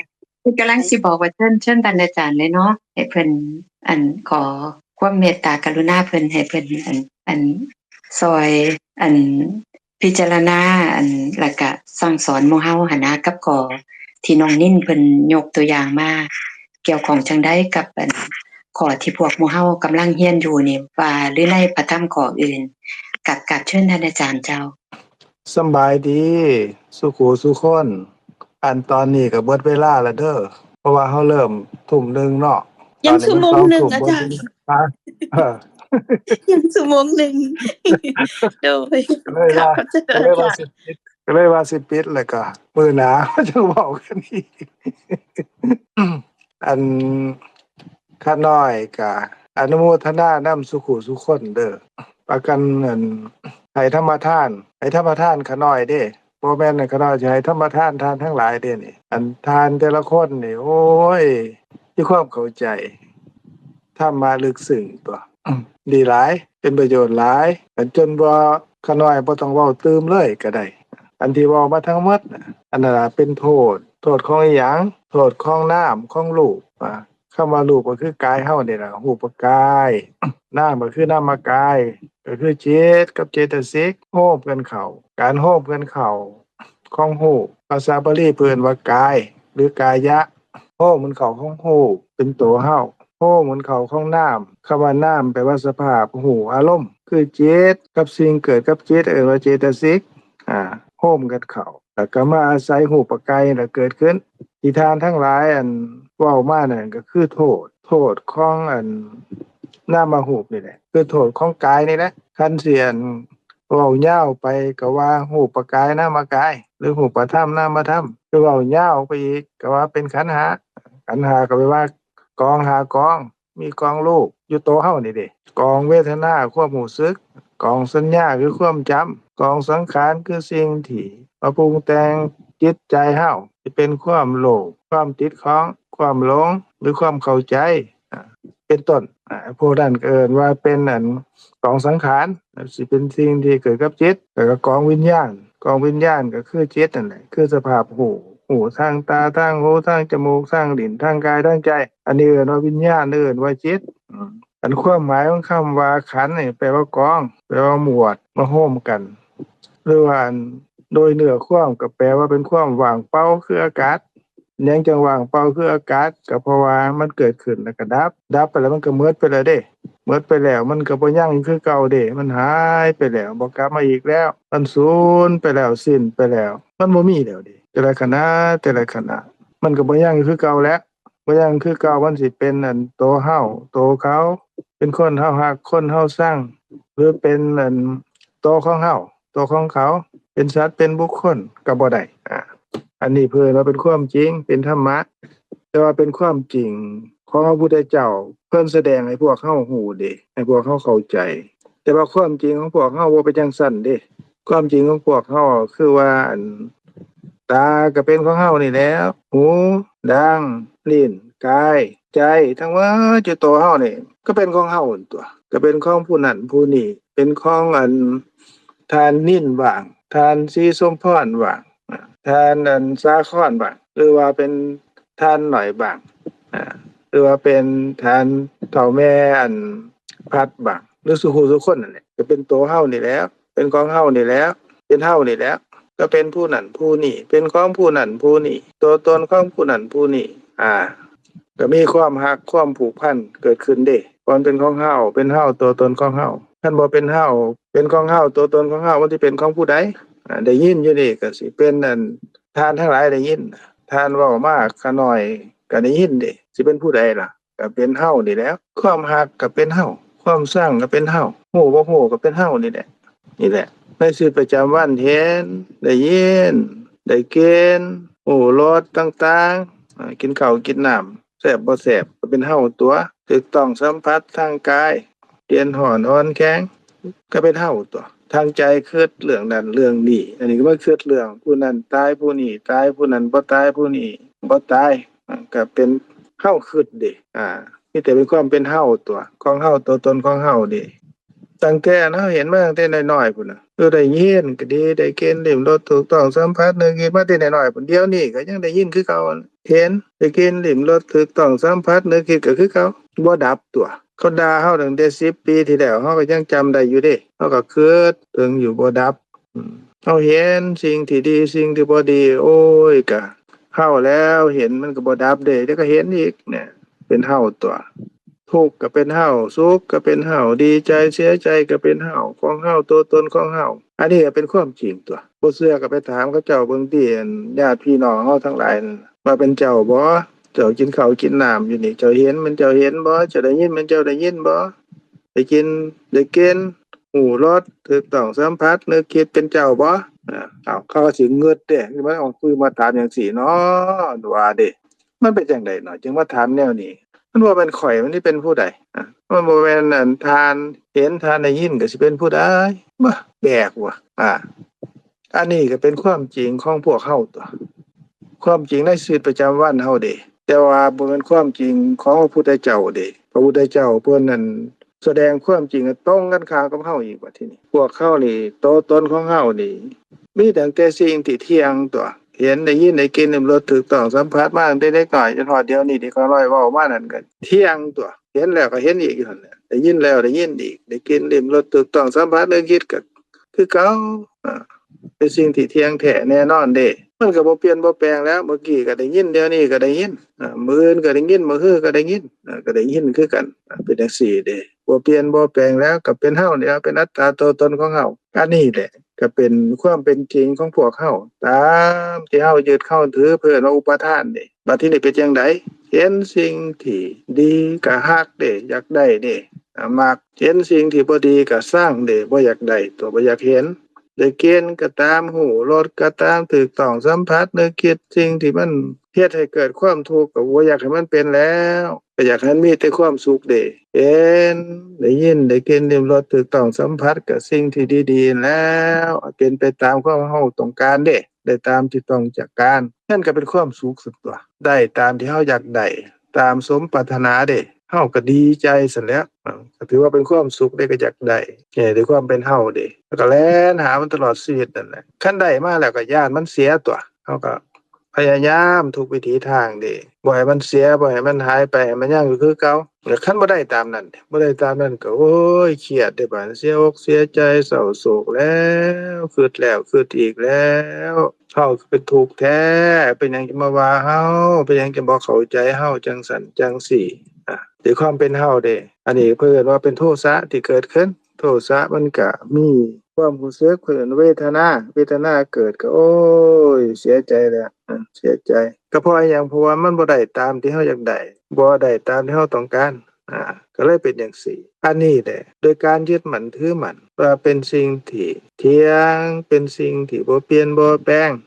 เป็นอัตตาตัวตนเป็นเฮาเป็นเขาเป็นสัตว์เป็นบุคคลเหนียวแน่นซั่นตัวก็เป็นจังซี่ตั้งแต่เกิดมาก็สุขแน่ทุกข์แน่ได้แน่เสียแน่แล้วก็ตายจากโลกนี้ไปก็ไปเกิดมาอีกตัวก็คือเก่าอันแหละอันนี้เพิ่นแล้วก็เป็นทุกข์เพราะหยังเพราะบ่เห็นโทษของอันร่างกายเฮานี่ตัวอุปกายนามกายเห็นตั้งแต่ความเป็นเฮาเป็นเขาเป็นสัตว์เป็นบุคคลเป็นสิ่งที่เที่ยงเป็นสุขเป็นความสวยความงามเป็นอัตตาตัวตนก็เลยเป็นจังซี่แหละไปเฮ็ดให้เฮาเกิดแล้วก็เฒ่าเกิดแล้วก็เจ็บก็ป่วยเกิดแล้วก็บ่ได้ตามที่เฮาต้องการก็เศร้าโศกเสียใจพิไรลำพันธ์มีความทุกข์กายทุกข์ใจมีความแห้งใจพ้อคนที่บ่เป็นที่รักคือเห็นคนเฮาเห็นคนที่เฮาชังแล้วก็เกิดทุกข์พลัดพรากจากคนที่เฮารักหรือของที่เฮารักก็ทุกข์เกิดขึ้นปรารถนาแนวใดบ่ได้สมปรารถนาก็ทุกข์ก็เกิดขึ้นซุตัวมันก็เลยเป็นตามที่ท่านนางนินเพิ่นเว้านั่นแหละเพราะหยังเพราะเฮาสะสมความบ่ฮู้เฮาก็เลยยึดมั่นถือมั่นก็ด้วยความรักเจ้าของนี่แหละรักเจ้าของอยากให้ผู้อื่นเพิ่นรักเฮานำเพราะว่าเฮารักผู้อื่นแล้วก็มีความสุขเด้ผู้อื่นรักเฮาก็มีความสุขคือกันเฮาติดเฮาของก็แล่นหาแต่ความสุขคันบ่ได้ตามนั้นก็บ่พอใจโทสะก็เกิดก็เลยเป็นไปจังซี่แหละอันนี้ก็คือบ่เห็นโทษของร่างกายของนามรูปหรือของขันธ์ห้านี่ว่ามันเป็นสิ่งที่แต่ละขณะนี่ว่างเปล่าเด้เพราะหยังเพราะมันเกิดขึ้นแล้วก็ดับแล้วก็บ่เหลืออยู่คันบ่เหลืออยู่แล้วก็เป็นความว่างเปล่าคืออากาศบ่มีอัตตาตัวตนบ่ได้เป็นเฮาบ่ได้เป็นของเฮาตัวตนของเฮาเป็นสภาพความจริงเพิ่นว่าสภาพธรรมอันนี้ที่เพิ่นแสดงอาทินวสัญญาให้เฮาเห็นนี่ก็เพราะว่าให้เฮาเกิดความเข้าใจถูกเห็นถูกหลักกายการยึดมั่นถือมั่นให้เห็นว่าแต่ละขณะนี่มีแต่เกิดแล้วก็แก่แล้วก็ตายเกิดแก่ตายทุกขณะเด้เกิดดับทุกขณะคันเฮาเห็นตามความเป็นจริงจังซี่ตามพระพุทธเจ้าความทุกข์ในชีวิตประจำวันนี่ก็น้อยลงเอาเห็นความติดของโลภะก็เป็นสิ่งที่เกิดกับจิตก็บ่เป็นเฮาเด้แล้วก็บ่เป็นจิตบ่มีเฮาอยู่ในหันเด้โลภะความติดของโลภะเกิดขึ้นได้ตามนั้นความยินดีพอใจเกิดขึ้นก็บ่เป็นเฮาเด้บ่มีเฮาในหันบ่มีของเฮาตัวตนของเฮาในหันเด้เป็นสิ่งที่เกิดกับจิตก็บ่แม่นจิต จิตคือสภาพหูเป็นใหญ่เป็นประธานในการหูนั่นแหละโลภะความติดของเกิดขึ้นก็บ่แม่นจิตก็บ่แม่นโลภะแต่มันประกอบกันเขาทานก็บ่มีกะน้อยก็บ่มีในหันผู้ใดก็บ่มีเกิดขึ้นแล้วก็ดับไปบัดนี้เมื่อเกิดทุกขณะเดโลภะก็บ่ได้ตามนั้นน่ะโทสะเกิดโทสะก็บ่แม่นเฮาคือกันบัดเกิดแล้วก็ดับพอเฮาบ่ฮู้ตามความเป็นจริงเฮาก็เลยยึดมั่นถือมั่นว่าเป็นเฮาของเฮาตัวตนของเฮาแต่ว่าเฮาฮู้ตามความเป็นจริงแต่ละขณะนี่ก็มีตั้งแต่สภาพความจริงเนาะอยู่กายเฮานี่ล่ะอยู่โตเฮาเนี่ยรูปกายก็ดีเกิดขึ้นแล้วก็ดับจิตก็ดีเป็นสภาพหูที่เห็นได้ยินได้กินลิ้มรสถูกต้องสัมผัสนึกคิดแล้วก็สิ่งเกิดกับจิตที่เป็นความติดของต้องการอยากได้ตามนั้นมีความสุขก็ตามมันก็เกิดขณะเดียวเด้เกิดเพียงขณะเดียวแล้วก็ดับเด้ดับแล้วเฮาก็หามันอีกก็แล่นนํตามนั้นโทสะก็คือกันบ่ได้ตามนั้นโทสะเกิดขณะเดียวได้เกิดแล้วก็ดับก็บ่เหลืออยู่แต่ว่าเฮาก็ไปยึดมั่นถือมั่นเพราะเฮาบ่ฮู้ตามความเป็นจริงว่ามันเกิดขึ้นแล้วมันก็ดับอยู่ตัวเฮานี่แหละหลังจากเห็นหลังจากได้ยินได้กินลิ้มรสถูกต้องสัมผัสแล้วเกิดดับอีกมีแต่จิตกับเจตสิกแล้วเกิดขึ้นแล้วก็ดับไป3ขณะแล้วโลภะก็เกิด7เท่าโทสะคันเป็นโทสะบ่พอใจก็เกิด7เท่าก็บ่ฮู้ตามความจริงนี่แหละจังซั่นพระพุทธเจ้าเพิ่นจังสอนให้เห็นว่าแต่ละขณะนี่อยู่ตัวเฮามีตั้งแต่โทษคำว่าโทษก็หมายความว่ามันเกิดขึ้นแล้วมันก็ดับแล้วก็บ่เหลืออยู่มีแต่ความว่างเปล่าบ่สิเป็นโลภะโทสะโมหะก็ตามมันเกิดขึ้นแล้วก็ดับมันเข้าใจตามความเป็นจริงก็เกิดแล้วก็ดับคือกันตกลงว่าบ่มีหยังที่ควรยึดควรถือว่าเป็นเฮาของเฮาตัวตนของเฮาให้เข้าใจความจริงจังซี่เป็นความเศร้าโศกความเสียใจมันเกิดขึ้นกับโทสะเจตสิกคำว่าโทสะเจตสิกก็ว่าความบ่พอใจความบ่ถูกใจเกิดขึ้นก็มีความรู้สึกเกิดที่เป็นโทสะความทุกข์ความโทมนัสความเสียใจเกิดฉะนั้นมันเกิดขึ้นแล้วมันก็ดับคือกันก็บ่แม่นเฮาทุกสิ่งทุกอย่างก็เป็นธรรมะจังซี่แต่ละขณะมันก็เป็นธรรมะทั้งหมดบ่มีผู้ใดบ่มีเฮาบ่มีเขาบ่มีทานบ่มีข้าน้อยมีแต่สภาพธรรมเกิดขึ้น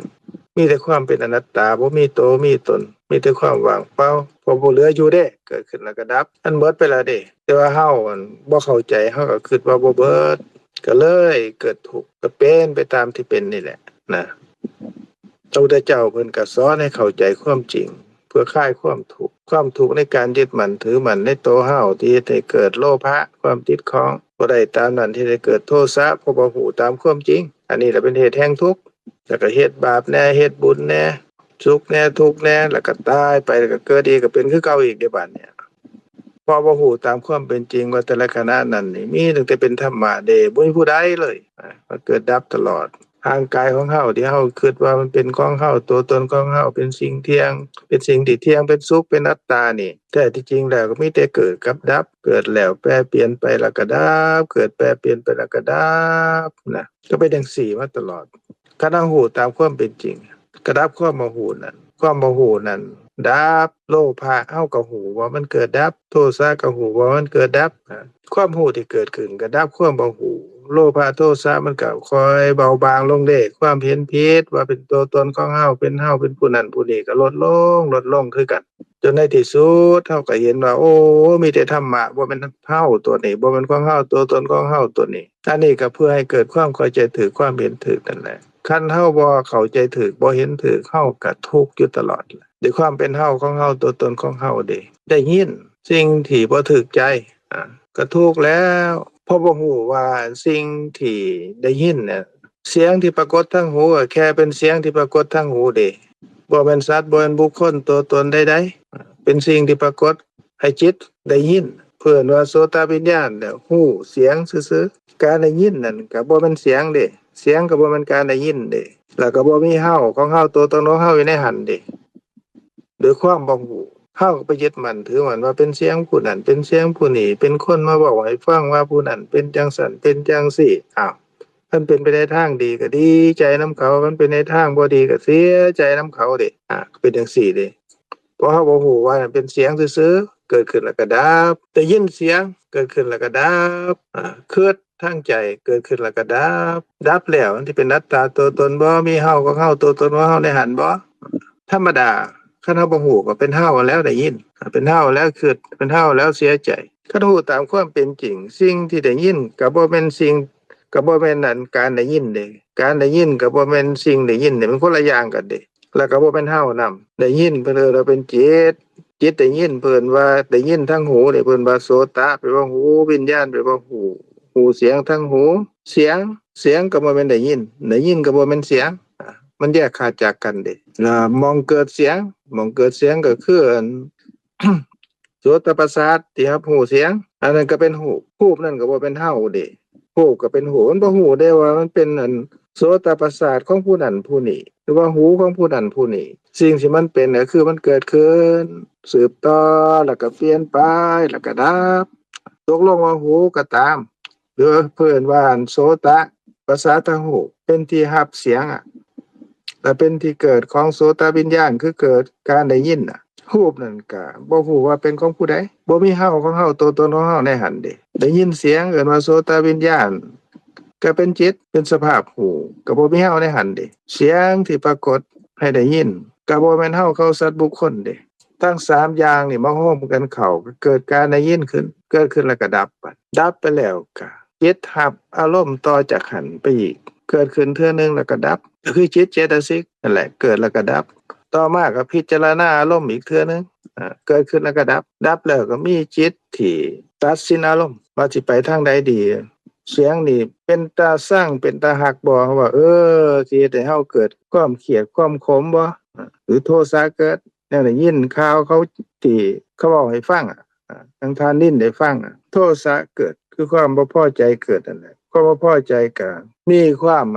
รู้สึกเสียใจเกิดเพิ่นว่าอันเป็นเวทนาเป็นโทมนัสก็เกิดซ้ำๆกันเพิ่นว่าอันแล่นไปแน่นโทสะนี่แหละเทื่อที่1เกิดขึ้นแล้วก็ดับก็สะสมไปในเทื่อที่2เกิดแล้วก็ดับเทื่อที่3เกิดขึ้นแล้วก็ดับเทื่อที่4เกิดขึ้นแล้วก็ดับเทื่อที่5ที่6ที่7เกิดขึ้นแล้วก็ดับสะสมอยู่ในใจเฮาเด้ในจิตน่ะก็บ่แม่นจิตดวงเดียวเด้มันเกิดขึ้นแล้วก็ดับเกิดขึ้นแล้วก็ดับสืบต่อกันไปนะ7เทื่อซ้ำๆไปอันนี้เป็นโทสะที่เกิดเฮ็ดให้เฮาเสียอกเสียใจนั่นแหละนะก็หมายความว่าเฮาได้ยินเทื่อนึงนี่ก็เกิดโทสะคือความบ่พอใจแล้วก็ทุกข์ใจ7เท่าเด้ดังนั้นก็มีจิตที่เกิดขึ้นรับอารมณ์ไปอีก2ขณะเกิดดับเด้อันนี้ก็ยังบ่เป็นเสียงผู้ใดอยู่เด้เป็นสิ่งที่ปรากฏทางหูซื่อๆจากนั้นก็ไปทางใจบัดทางใจก็เฮ็ดให้จิตที่ดำรงภพชาติเพิ่นว่าภวังคจิตน่ะคือกระทบเพิ่นว่าภวังคจรณะก็คือจิตไหวแล้วก็ดับไปแล้วก็ดับไปแล้วก็ตัดกระแสภวังค์เพิ่นว่าตื่นขึ้นจากกระแสภวังค์มารับอารมณ์ที่ได้ยินมานั่นก็ลำพึงถึงอารมณ์ที่มากระทบทางใจเกิดขึ้นเทื่อนึงแล้วก็ดับจากนั้นโดยการเกิดดับของจิตที่รวดเร็วนี่ ก็เป็นนิมิตเป็นเครื่องหมายให้ฮู้ได้เป็นสัญลักษณ์ให้ฮู้ว่าโอ้อันนี้เป็นเสียงเขาบอกให้เราฟังว่ามีผู้นั้นล้มผู้นั้นตายเป็นคนเป็นผู้หญิงเป็นผู้ชายเป็นผัวเป็นเมียอันนี้เพิ่นว่าเกิดนิมิตขึ้นคำว่านิมิตแปลว่าเครื่องหมายให้ฮู้แล้วก็สมมุติเด้สมมุติชื่อเพิ่นว่าบัญญัติชื่อขึ้นมาคันแม่นบ่ดีว่าที่นี่บ่ดีก็โทสะเกิดแล้วอกุศลเกิดดับ7เทื่อซ้ำๆกันอีกนะแล้วก็มีจากนั้นก็จิตเกิดขึ้นรับอารมณ์ต่ออีก2เทื่อแล้วก็ดับที่ขาน้อยเว้ามายาวๆนี่ก็บ่ต้องกังวลดอกนะขาน้อยเว้าให้เห็นซื่อๆว่าแต่ละขณะนี่ทานได้ยินนี่ทานนางนิ่นได้ยินนั่นก็บ่แม่นทานนิ่นเด้แต่ก็เสียงนั่นก็บ่ทันได้เป็นผู้ชายเป็นผู้หญิงเป็นเรื่องเป็นราวที่เขาฆ่าแกล้งกันจังซั่นจังซี่หรือฆ่าตนฆ่าโตทำร้ายตนนั่นบ่ทันได้เป็นชื่อเป็นสมมุติจังซั่นเด้สิมาเป็นเอาตอนทางใจพุ่นน่ะแต่ว่าก่อนที่ฮอดทางใจนี่มันก็เกิดขึ้นเจตสิกนั่นน่ะเกิดขึ้นแล้วก็ดับมันเกิดขึ้นเทื่อเดียวเท่านั้นจิตเกิดขึ้นทีละขณะหัวอารมณ์ทีละขณะเกิดแล้วก็ดับจากได้ยินมานั่นน่ะรูปที่เป็นเสียงที่ปรากฏนี่คำว่ารูปแปลว่าสิ่งที่บ่ฮู้อีหยังเด้เสียงบ่ฮู้อีหยังเด้มันบ่ฮู้ว่ามันเป็นเสียงหยังนะบ่ฮู้อารมณ์อีหยังแล้วก็มองเกิดเสียงเอิ้นว่าโสตประสาทรูปก็ดีมันก็เป็นรูปมันมีอายุยืนนับเทียบกันแล้วทอกันกับจิตที่เกิดแล้วก็ดับ17ขณะ 17ขณะเสียงนั้นก็ดับก็แสดงว่ามีแต่จิตเจตสิกเกิดขึ้นแล้วก็ดับเกิดขึ้นแล้วก็ดับเกิดขึ้นก็ดับดับแล้วนี่ก็เปลี่ยนไปจากเก่าแล้วบ่ยังก็คือเก่าแล้วเป็นอนัตตาบ่เป็นตัวเป็นตนผู้ใด17เทื่อแล้วว่างเปล่า17เทื่อเปลี่ยนไป17เทื่อบ่ยังอยู่คือเก่า17เทื่อฮู้คืออันเสียงที่ได้ยินทางหูก็ดับแล้วมองที่เป็นที่เกิดหูที่เป็นที่เกิดของจิตได้ยินก็ดับอันนี้ก็ยังบ่ทันได้เป็นเสียงอันเขามาเว้าให้ฟังว่าผู้นั้นฆ่าตัวตายผู้นั้นเป็นจังซั่นจังซี่นี่ก็บ่ทันได้เป็นผู้ใดเด้พอมาทางใจอีกทางใจก็เกิดดับสืบต่อกันไปอีกทางใจ1 2 3ทางใจเกิดดับอีก3เทื่อว่างเปล่าไปแล้ว3เทื่อ3ขณะหมดไปแล้วหายไปแล้วสิ้นไปแล้ว3ขณะจากนั้นนี่จึงปรากฏว่าสมมุติว่าเป็นเสียงผู้นั้นเว้าให้ฟังว่าเป็นเรื่องผู้นั้นผู้นี้มีเรื่องมีราวจังสี่จังสั่นเกิดขึ้นเห็นบ่ได้ยินเทื่อนึงปุ๊บเนี่ยการเกิดดับรวดเร็วของจิตหรือความเป็นอนัตตาของจิตที่รวดเร็วบ่เป็นตัวตนที่รวดเร็วพอเกิดแล้วก็ดับแล้วก็เปลี่ยนไปจากเก่าด้วยความที่เฮาบ่ฮู้ตามความเป็นจริงนี่การเกิดดับรวดเร็วเฮาก็ซ้ำว่าเฮาฮู้ว่าเป็นเฮาได้ข่าวผู้นั้นผู้นี้บ่ดีผู้นั้นผู้นี้เสียชีวิตหรือเป็นแนวนั้นแนวนี้นะอันสมมุตินั่นก็เป็นการสมมุติซื่อๆบ่มีสัตว์บุคคลตัวตนในหันเด้สมมุติก็บ่มีจริงเป็นเพียงแต่การสมมุติขึ้นมาว่าเป็นผู้นั้นผู้นี้แล้วก็ยึดก็ถือเอาตามนั้นแหละตามที่เขาน้อยเว้าแต่แรกเนาะเฮาก็มายึดมาถือเอาว่าเป็นเฮาเป็นเขาเป็นผู้นั้นผู้นี้ได้ยินเรื่องนั้นเรื่องนี้เห็นเรื่องนั้นเรื่องนี้ได้กินเรื่องนั้นเรื่องนี้ถูกต้องสัมผัสนึกคิดหรือว่าแซ่บบ่แซ่บได้กินอันนั้นอันนี้มาคิดทางใจก็ดีด้วยความเป็นเฮาเขาสัตว์บุคคลเพราะหยังเพราะเฮาบ่ฮู้ตามความเป็นจริงที่เขาน้อยเว้ามาทั้งหมดเนี่ยพอเฮาบ่เห็นโทษของนามรูปบ่ฮู้โทษของกายที่เป็นที่เกิดของจิตรูปกายที่เป็นรูปแต่ละรูปที่เป็นตาก็ดีหูก็ดีจมูกก็ดีลิ้นก็ดีกายก็ดีหรือว่าเป็นหัตถยวัตถุที่เป็นที่เกิดของจิตก็ดีหรือว่าเป็นจิตเห็นจิตได้ยินได้กินลิ้มรสถูกต้องสัมผัสนึกคิดก็ดีหรือว่าเป็นรูปที่ปรากฏทางตาเสียงกลิ่นรสโผฏฐัพพะสิ่งที่กระทบทางกายหรือว่าเรื่องราวที่คิดทางใจก็ดีเฮาบ่ฮู้ว่าอยู่ในโตเฮาแต่ละขณะนี่มันเกิดขึ้นแล้วก็ดับเกิดขึ้นแล้วก็ดับเกิดขึ้นแล้วก็ดับบ่ฮู้ตามความเป็นจริงว่ามีตั้งแต่ธรรมะทั้งนั้นมีแต่ความเป็นอนัตตาบ่ฮู้จังซั่นก็ยึดมั่นถือมั่นแล้วหากในโตของเฮาหากในโตของผู้นั้นผู้นี้ก็อยากให้มันเป็นไปตามที่เฮาอยากให้มันเป็นแต่ว่าความเป็นจริงมันเกิดขึ้นแล้วก็ดับเกิดขึ้นแล้วก็ดับเกิดขึ้นแล้วก็ดับแต่ละขณะมีแต่ความว่างเปล่ามีความเป็นอนัตตามีแต่ความเปลี่ยนไปจากเก่ามีแต่ความบ่ยั่งคือเก่าพอเกิดแล้วก็ดับเกิดแล้วก็ดับบ่มีผู้ใดสิมีอำนาจไปบังคับบัญชาให้มันเป็นไปตามที่เฮาอยากได้ต้องการอันนี้มันเป็นความแน่นอนจังซี่คือเกิดขึ้นแล้วก็ดับแล้วก็เปลี่ยนแล้วก็บ่ยั่งคือเก่าบ่เป็นอัตตาตัวตนพอเฮาบ่ฮู้จังซี่เฮาไปฝืนได้บัดนี้สิ่งที่บ่เที่ยงเฮาก็อยากให้เที่ยงเด้สิ่งที่เกิดดับเฮาก็อยากบ่ให้มันเกิดดับเด้อยากให้มันยั่งอยู่คือเก่าบ่เปลี่ยนบ่แปลงอยากให้มันเป็นอัตตาตัวตนตามที่เฮาต้องการตามความอยากได้ตามโลภะตามที่เฮายึดมั่นถือมั่นคันบ่ได้ก็โทสะเกิดได้บัดนี้โทสะที่มันสะสมทีละเล็กทีละน้อยทีละเล็กทีละน้อยนี่มันก็ออกมาในรูปแบบของนี่แหละของทานนางนิ่นได้ยินนี่แหละก็เป็นจังซี่แหละเนี่ยเพราะเฮาบ่ฮู้ตามความเป็นจริงเฮาไปยึดมั่นถือมั่นนี่คือเหตุแห่งทุกข์เหตุแห่งทุกข์เฮ็ดให้ร้อนด้วยไฟคือความอยากได้ความรักความยินดีความพอใจเฮาเอิ้นว่าความสุขคันบ่ได้โทสะก็เกิดเพราะบ่ฮู้ตามความเป็นจริงว่าแต่ละขณะนั้นนี่มันบ่อยู่ในอำนาจบังคับบัญชาของผู้ใดมันบ่ได้เป็นของไผบ่ได้เป็นตัวตนของไผมีแต่เกิดขึ้นแล้วก็ดับเกิดขึ้นแล้วก็ดับเกิดขึ้นแล้วก็ดับขน้อยเว้าให้ฟังมันก็สิเข้าใจยากแหน่การได้ยินเทื่อนึงเนี่ยที่มันเกิดขึ้นน่ะก็มีตั้งแต่จิตคือสภาพหูกับเจตสิกเกิดขึ้นแล้วก็ดับเกิดขึ้นแล้วก็ดับเกิดขึ้นแล้วก็ดับจนฮอดทางใจที่ฮู้ว่าเป็นเสียงผู้นั้นผู้นี้ว่าจังซั่นจังซี่ก็เกิดขึ้นแล้วก็ดับตลอดเด้บ่มีผู้ใดบังคับได้บ่แม่นอัตตาตัวตนของผู้ใดอันนั้นเป็นขั้นตอนของการได้ยินขั้นตอนของการเห็นขั้นตอนของการได้กินขั้นตอนของการลิ้มรสถูกต้องสัมผัสนึกคิดมีขั้นตอนจังซั่นที่อันแฝงอยู่ในการที่เฮาได้เห็นแต่ละขณะว่าเห็นผู้นั้นเห็นผู้นี้ได้ยินก็ได้ยินผู้นั้นผู้นี้ ได้กลิ่นหอมกลิ่นเหม็นรสชาติที่เฮาปรากฏเป็นแซ่บบ่แซ่บถูกต้องสัมผัสทางกายของเฮาหรือนึกคิดเรื่องราวต่างๆทางใจเพราะเฮาบ่ฮู้ตามความเป็นจริงได้ว่าขั้นตอนอีหลีของเขานี่น่ะมีแต่อันจิตเจตสิกและรูปก็คือรูปกายนามกายเฮานี่แหละให้เกิดขึ้นแล้วก็ดับเกิดขึ้นแล้วก็ดับเกิดขึ้นแล้วก็ดับบ่มีผู้ใดห้ามได้บ่มีผู้ใดบังคับบัญชาได้การที่มันบ่เป็นไปตามที่เฮาต้องการการที่มันเกิดมันดับมันเปลี่ยนแปลงมันเป็นอนัตตาอันนี้ก็เป็นโทษของนามของรูปที่มันเกิดมาดิเฮาสิไปยึดมั่นว่าเป็นของเฮาตัวตนของเฮาเป็นสิ่งที่เที่ยงเป็นสุขก็แล้ว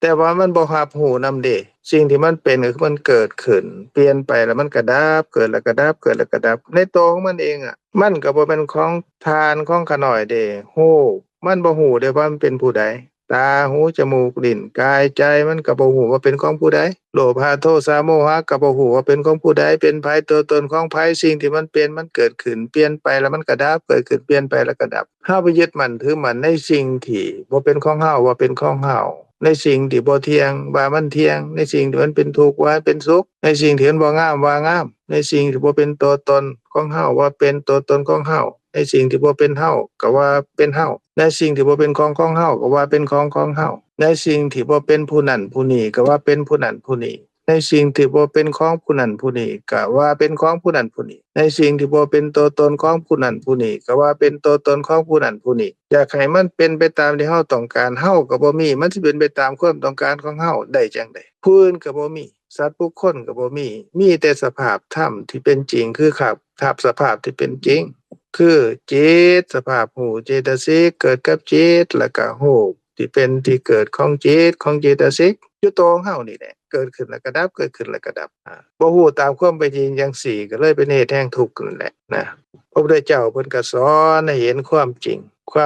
ที่เป็นสิ่งที่แน่นอนความจริงที่เปลี่ยนแปลงบ่ได้แต่พวกเฮาก็ไปฝืนอยากให้มันบ่เปลี่ยนแปลงอยากให้มันคงที่อยากให้มันเป็นอัตตาตัวตนอยากให้มันเป็นไปตามสมความปรารถนามันก็บ่เป็นก็เลยทุกข์ก็เลยบ่ฮู้ตามความเป็นจริงเนี่ยโดยความบ่ฮู้อย่างมหาศาลน่ะความมืดบอดเกิดว่าโมหะหรือว่าอวิชชาบ่ฮู้ตามความเป็นจริงนี่มืดมนอนทการก็ไปเฮ็ดในสิ่งที่บ่ควรเฮ็ดได้บัดก็เลยเป็นไปตามที่เฮาเห็นกันในชีวิตประจำวันนี่แหละนะความทุกข์มันก็เกิดมาเป็นไปอย่างนั้นเพราะความบ่ฮู้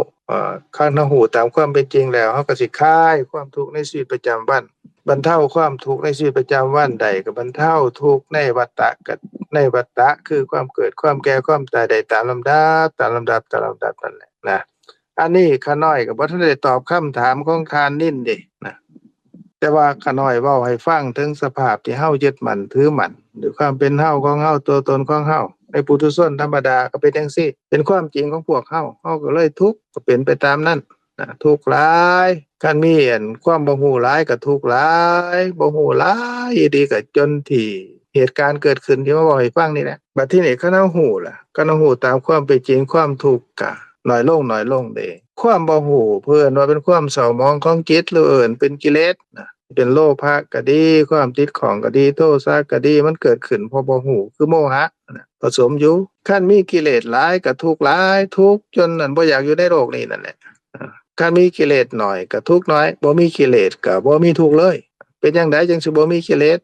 กิเลสเกิดจากความบ่ฮู้ตามความเป็นจริงคันสิดับกิเลสดับความเร่าร้อนดับความทุกข์อันนั้นนี่ก็ดับเหตุแห่งทุกข์ติคือดับความบ่ฮู้นั่นดับได้จังได๋ก็ดับด้วยความรู้ว่าแต่ละขณะนี่ล่ะกายนี่มีตั้งแต่โทษเด้คือเกิดขึ้นแล้วก็ดับเกิดขึ้นแล้วก็ดับเกิดขึ้นแล้วก็ดับตอนใดตอนเห็นก็ฮู้ปกายนามกายนี่ล่ะจิตเจตสิกแล้วฮู้ด้วยเกิดขึ้นแล้วก็ดับเกิดขึ้นแล้วก็ดับตามที่ข้าน้อยเว้าขั้นตอนของการเห็นการได้ยินการลิ้มรสการถูกต้องสัมผัสนั่นแหละหรือว่าการนึกคิดนั่นแหละว่ามันมีแต่จิตเจตสิกเกิดขึ้นแล้วก็ดับเกิดขึ้นก็ดับฮู้เป็นที่ปรากฏให้ฮู้หรือว่าฮู้เป็นที่เกิดของจิตก็เกิดดับมีอายุยืนเท่ากันกับจิตเกิดดับ 17เทื่อแต่ว่าจังใดก็ตามรูปนั่นก็ต้องดับทานสิบ่ให้ดับบ่ได้ทานว่าเป็นของทานมันก็บ่เป็นของทานทานว่าเป็นทานมันก็บ่เป็นตัวตนของทานว่าเป็นตัวตนของทานมันก็บ่เป็นบ่สนใจใยดีนำผู้ใดบ่เสียอกเสียใจนำผู้ใดเกิดขึ้นแล้วก็ดับเกิดขึ้นแล้วก็ดับเป็นจังซี่นะคันฮู้ตามความเป็นจริงความบ่ฮู้ก็เบิดไปฮู้น้อยความทุกข์ก็ดับไปได้น้อยเด้ฮู้หลายความทุกข์ก็ดับไปได้หลายคันฮู้อย่างแจ่มแจ้งว่ากายนี่คือรูปกายนามกายบ่เป็นตัวตนของเฮามีแต่ธรรมะฮู้อย่างประจักษ์แจ้งเห็นจริงอีหลีความทุกข์ก็หมดไป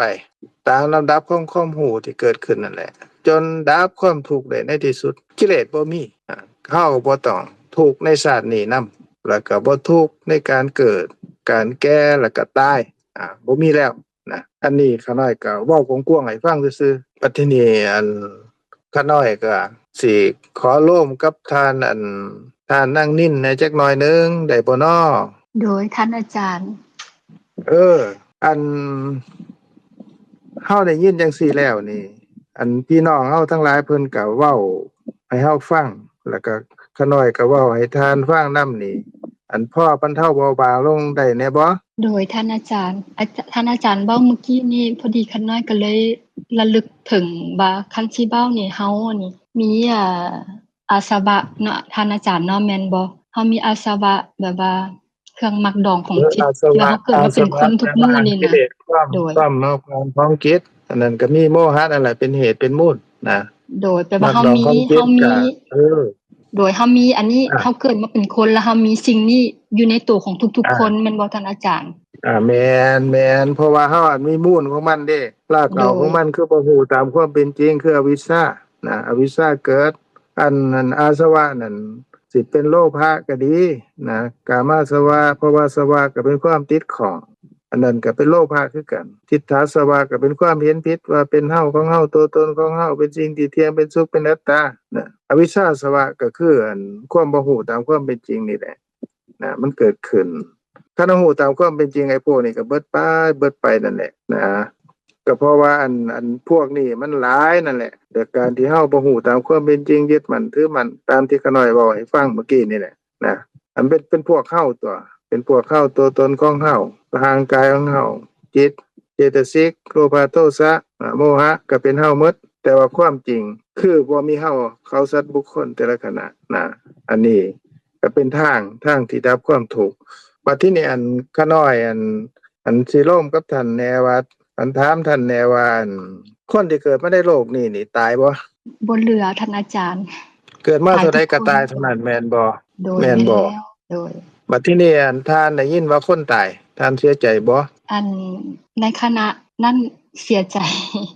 คิดว่าบ่น่าเลยหั่นนะถ้าได้มาฟังธรรมะน้อยนึงก็คือสิผ่อนคลายหั่นนะอันนั้นก็เป็นไปตามที่ท่านนินว่านั่นแหละว่าคันได้ฟังความจริงก็คือสิผ่อนคลายก็คือสิบ่เฮ็ดจังซั่นนะอันนั้นก็สร้างเถาะแต่ว่าข้าน้อยล่มท่านนินถามท่านนินนี่ว่าคนในโลกนี้เกิดเท่าใดก็ตายเท่านั้นแม่นบ่เหลืออยู่เลยแม่นบ่โดยแต่ละเดี๋ยวนี้นี่บ่ว่าจะเป็นคนชาติใดก็ตามนี่ตายใช่มั้ยมันจะคนได้แต่ละขณะแต่ละนาทีนี่แม่นบ่โดยคันท่านได้ยินข่าวจังซั่นท่านนินนี่สิเสียใจบ่คัดน้อยคิดว่าแล้วแต่คณะบางเทื่อโดยหมายความว่าถ้าเป็นเรื่องที่มันอยู่ไกลตัวเฮาอาจจะบ่รู้สึกเศร้าใจนำหั่นนะถ้าเป็นเรื่องไกลตัวเฮาก็จะรู้สึกแม่นคันอยู่ใกล้ตัวเฮานี่แม่นว่าเฮาเป็นคนดีฮู้จักเฮาก็มาเสียใจแม่นบ่โดยแบบซั่นแหละท่านอาจารย์แน่นอนผู้ใดก็เป็นคือท่านนิ่นก็เสียใจโอ้ยเห็นกันอยู่ฮู้จักกันเนาะเคยเว้าเคยจานั่นอันนี้คือจังได๋จังมาตายจังซั่นจังซี่แม่นบ่ล่ะเฮาก็เสียใจเนาะบัดทีนี้ท่านอาจารย์ในตัวเฮาแต่ละคณะเดียวนี่มีตามที่ข้าน้อยเว้าให้ฟังพระพุทธเจ้าเพิ่นแสดงโยหูปกายนามกายเฮานี่มันเกิดแล้วก็มันตายทุกขณะบ่เกิดดับทุกขณะท่านอาจารย์ท่านนิ่นเสียใจนำมันบ่ดับแล้วอาจารย์ท่านอาจารย์ท่านนิ่นเสียใจบ่ถ้าเว้าขณะนี้บ่เสียใจเพราะว่ามันผ่านไปแล้วเป็นหยังท่านนิ่นยังบ่เสียใจเพ เพราะว่าอันโตเฮานี่เฮาฮักที่สุดแม่นบ่โดยพระพุทธเจ้าเพิ่นก็เคยเว้าจังซั่นแต่กี้เคยคิดว่าฮัก บ่ ลูกหลายที่สุด แต่ว่ามา บ่ ฟัง บ่ พระพุทธเจ้าเว้าว่ามันฮักตัวเองหลายที่สุดก็เริ่มเชื่อ บ่เฮาจะฟ้าวไปเว้าถึงพระพุทธเจ้าเฮามาคิดถึงตัวเฮานี่ในชีวิตประจำวันอีหลีนี่อย่าสู่ไปว่าอัน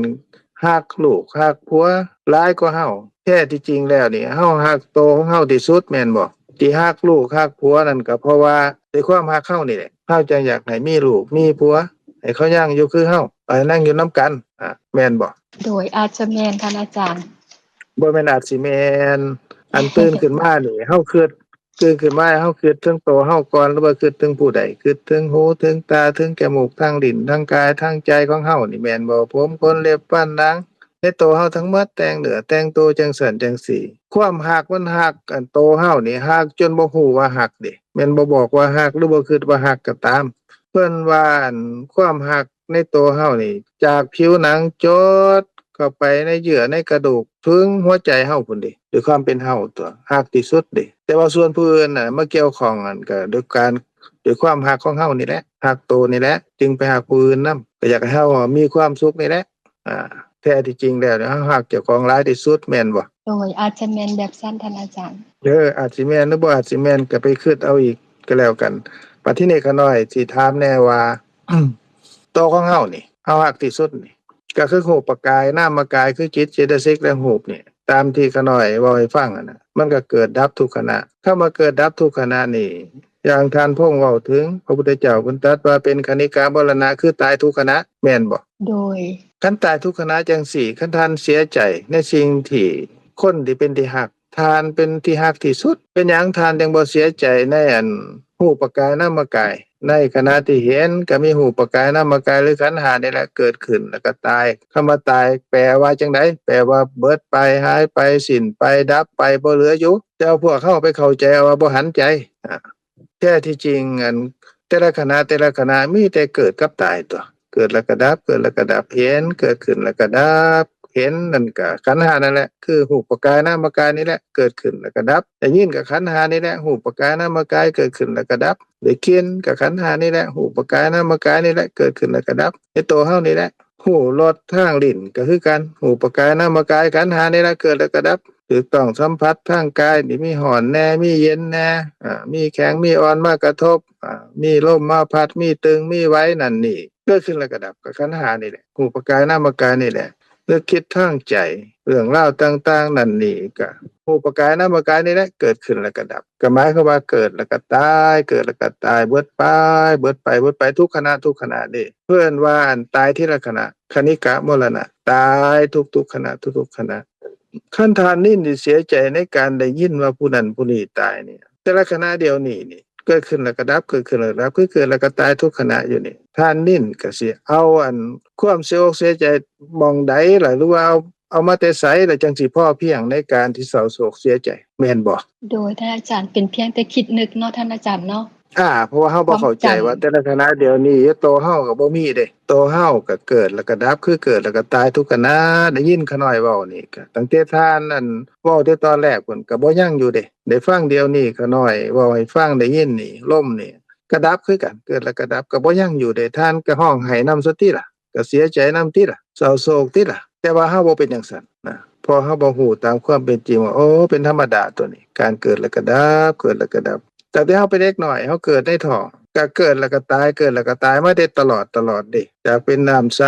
ก็ตายมาเป็นน้ำข้นเกิดเป็นน้ำข้นแล้วก็ตายไปแล้วก็มาเกิดเป็นอันสิ้นเนื้อเกิดเป็นสิ้นเนื้อก็ตายจากสิ้นเนื้อมาเป็นก้อนเนื้อตายจากก้อนเนื้อก็มาเป็นปัญจสาขาตายจากการเป็นปัญจสาขาก็ตายสืบต่อกันมาเกิดดับคือตายตามลำดับเกิดตามลำดับตายตามลำดับมาเรื่อยๆเด้จนออกมาจากท้องแม่เฮา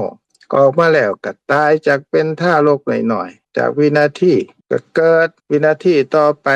ก็ดับอีกคือตายอีกเกิดดับสืบต่อกันมาเด้จากนาทีเป็นชั่วโมงจากชั่วโมงก็เป็นหลายชั่วโมง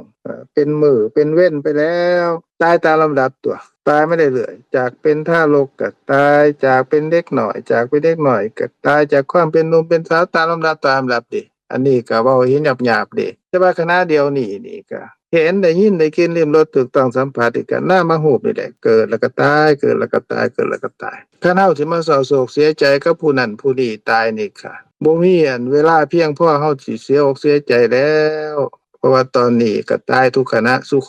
นก็เป็นจังซี่หมดเด้แต่ก็เวลาอยู่ในโลกนี่ก็ยังอยู่น้อยต่อการเวลาผ่านไปทุกมื้อทุกเว้นทุกมื้อทุกวันชีวิตความเป็นอยู่นี่ก็สั้นลงทุกที่เด้เพราะว่าเกิดดับทีละหน่อยคันทานที่เสียอกเสียใจทานก็บ่มีเวลาที่เฮ็ดแนวอื่นดอกเพราะว่ามีแต่เกิดมีแต่ตายทุกขณะโตท่านก็เป็นจังซั่นผู้อื่นก็เป็นจังซั่นคนที่ท่านฮักก็เป็นจังซั่นคนที่ท่านสร้างก็เป็นจังซั่นคนที่ท่านฮู้หรือบ่ฮู้ก็เป็นจังซั่นเบิดเพราะว่าเกิดมาเท่าใดก็ตายเท่านั้นตายทุกๆขณะแล้วก็ตายไปตามลำดับในที่สุดก็บ่หันใจเด้เพิ่นว่าสมมุติมรณะสมมุติว่าตายเอิ้นชื่อว่าตายจากนั้นก็โดยการที่เฮาเฮ็ดบาปแหน่เฮ็ดบุญแหน่ก็เฮ็ดให้ไปเกิดอีกได้บัดนี้เกิดก็เป็นคือเก่านั่นล่ะก็เกิดแล้วก็แก่แล้วก็ตายเกิดตาย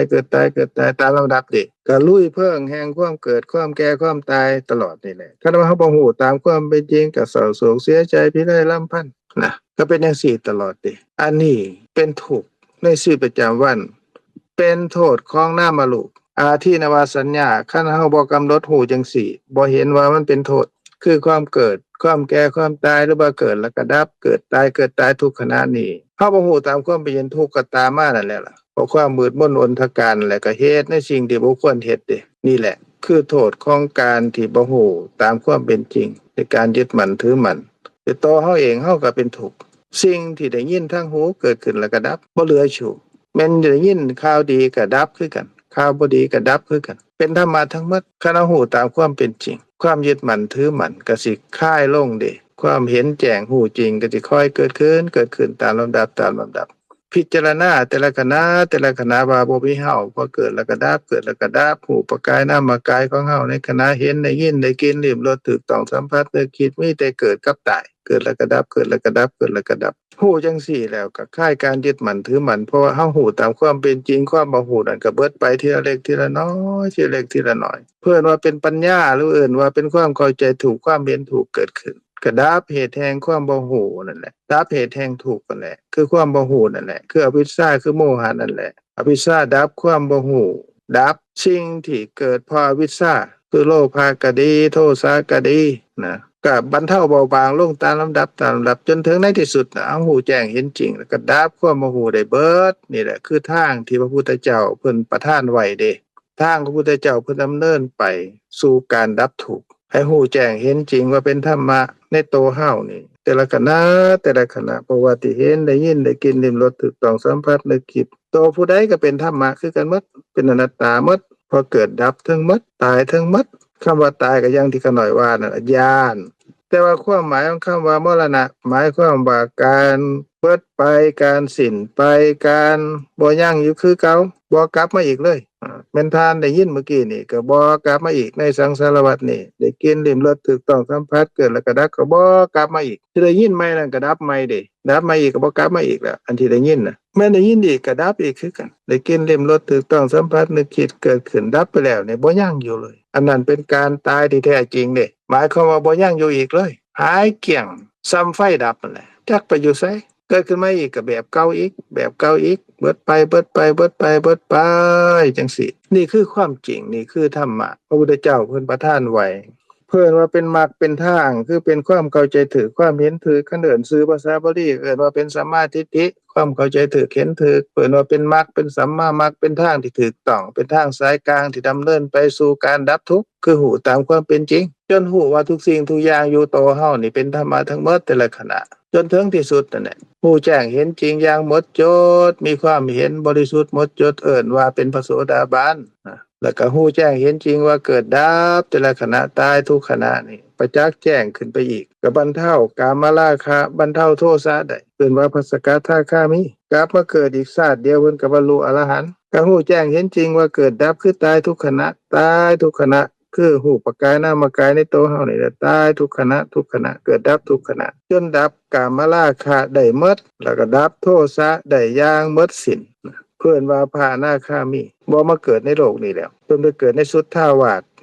แดนที่บริสุทธิ์หมดจดเพิ่นก็สิบรรลุพระนิพพานอยู่หม้องนั้นคันฮู้แจ้งเห็นจริงว่าเกิดดับตายทุกขณะทุกขณะหูปกายนามกายดับนี่ฮู้แจ้งเห็นจริงอย่างถึงที่สุดดับอวิชชาได้ทั้งหมดบ่เหลือบรรลุความเป็นพระอรหันต์อันนั้นแหละก็บ่ต้องเกิดบ่ต้องแก่บ่ต้องตายบ่ต้องเศร้าโศกเสียใจพิไรลำพันธ์ทุกข์กายทุกข์ใจอีกทางที่เฮาพิจารณาไตร่ตรองหรือว่าฟังแล้วก็มาพิจารณาไตร่ตรองความเข้าใจถูกความเห็นถูกว่าปัญญาเกิดขึ้นสะสมทีละเล็กทีละน้อยทีละเล็กทีละน้อยทีละเล็กทีละน้อยอันนี้แหละเป็นทางที่ถูกต้องว่าเป็นทางสายกลาง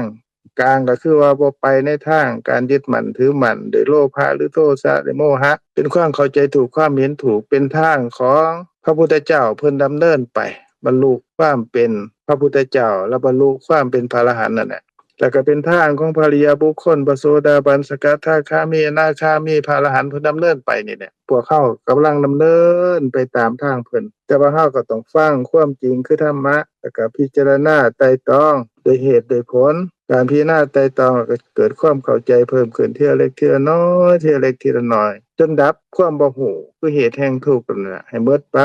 ตามลำดับของความเข้าใจก็สิเป็นจังซี่นะอันนี้ข้าน้อยก็แถมให้มาได้3:10 นาทีแล้วเด้อว่าทดเวลาให้เด้นะอันผู้ใดมีอันหยังสิซักถามเพิ่มเติมหรือว่าสิแสดงให้ธรรมทานแบ่งปันพวกเขาอีกก็เชิญเด้อคันบ่มีก็เชิญนางทองเสียงสรุปหรือว่าทานลิ้นที่ถามเพิ่มเติมก็เชิญอันท่านน้อยขอโอกาสโดยขอท่านน้อยขอโอกาสจัก2 นาทีได้บ่ท่านอาจารย์ท่านน้อยมีอันสิ่งที่บ่เข้าใจ6 ทุ่มก็ได้6 ทุ่มก็ได้กับท่านอาจารย์โดยท่านขอโอกาสเด้อหมู่ครูทุกคนท่านอาจารย์ท่านน้อย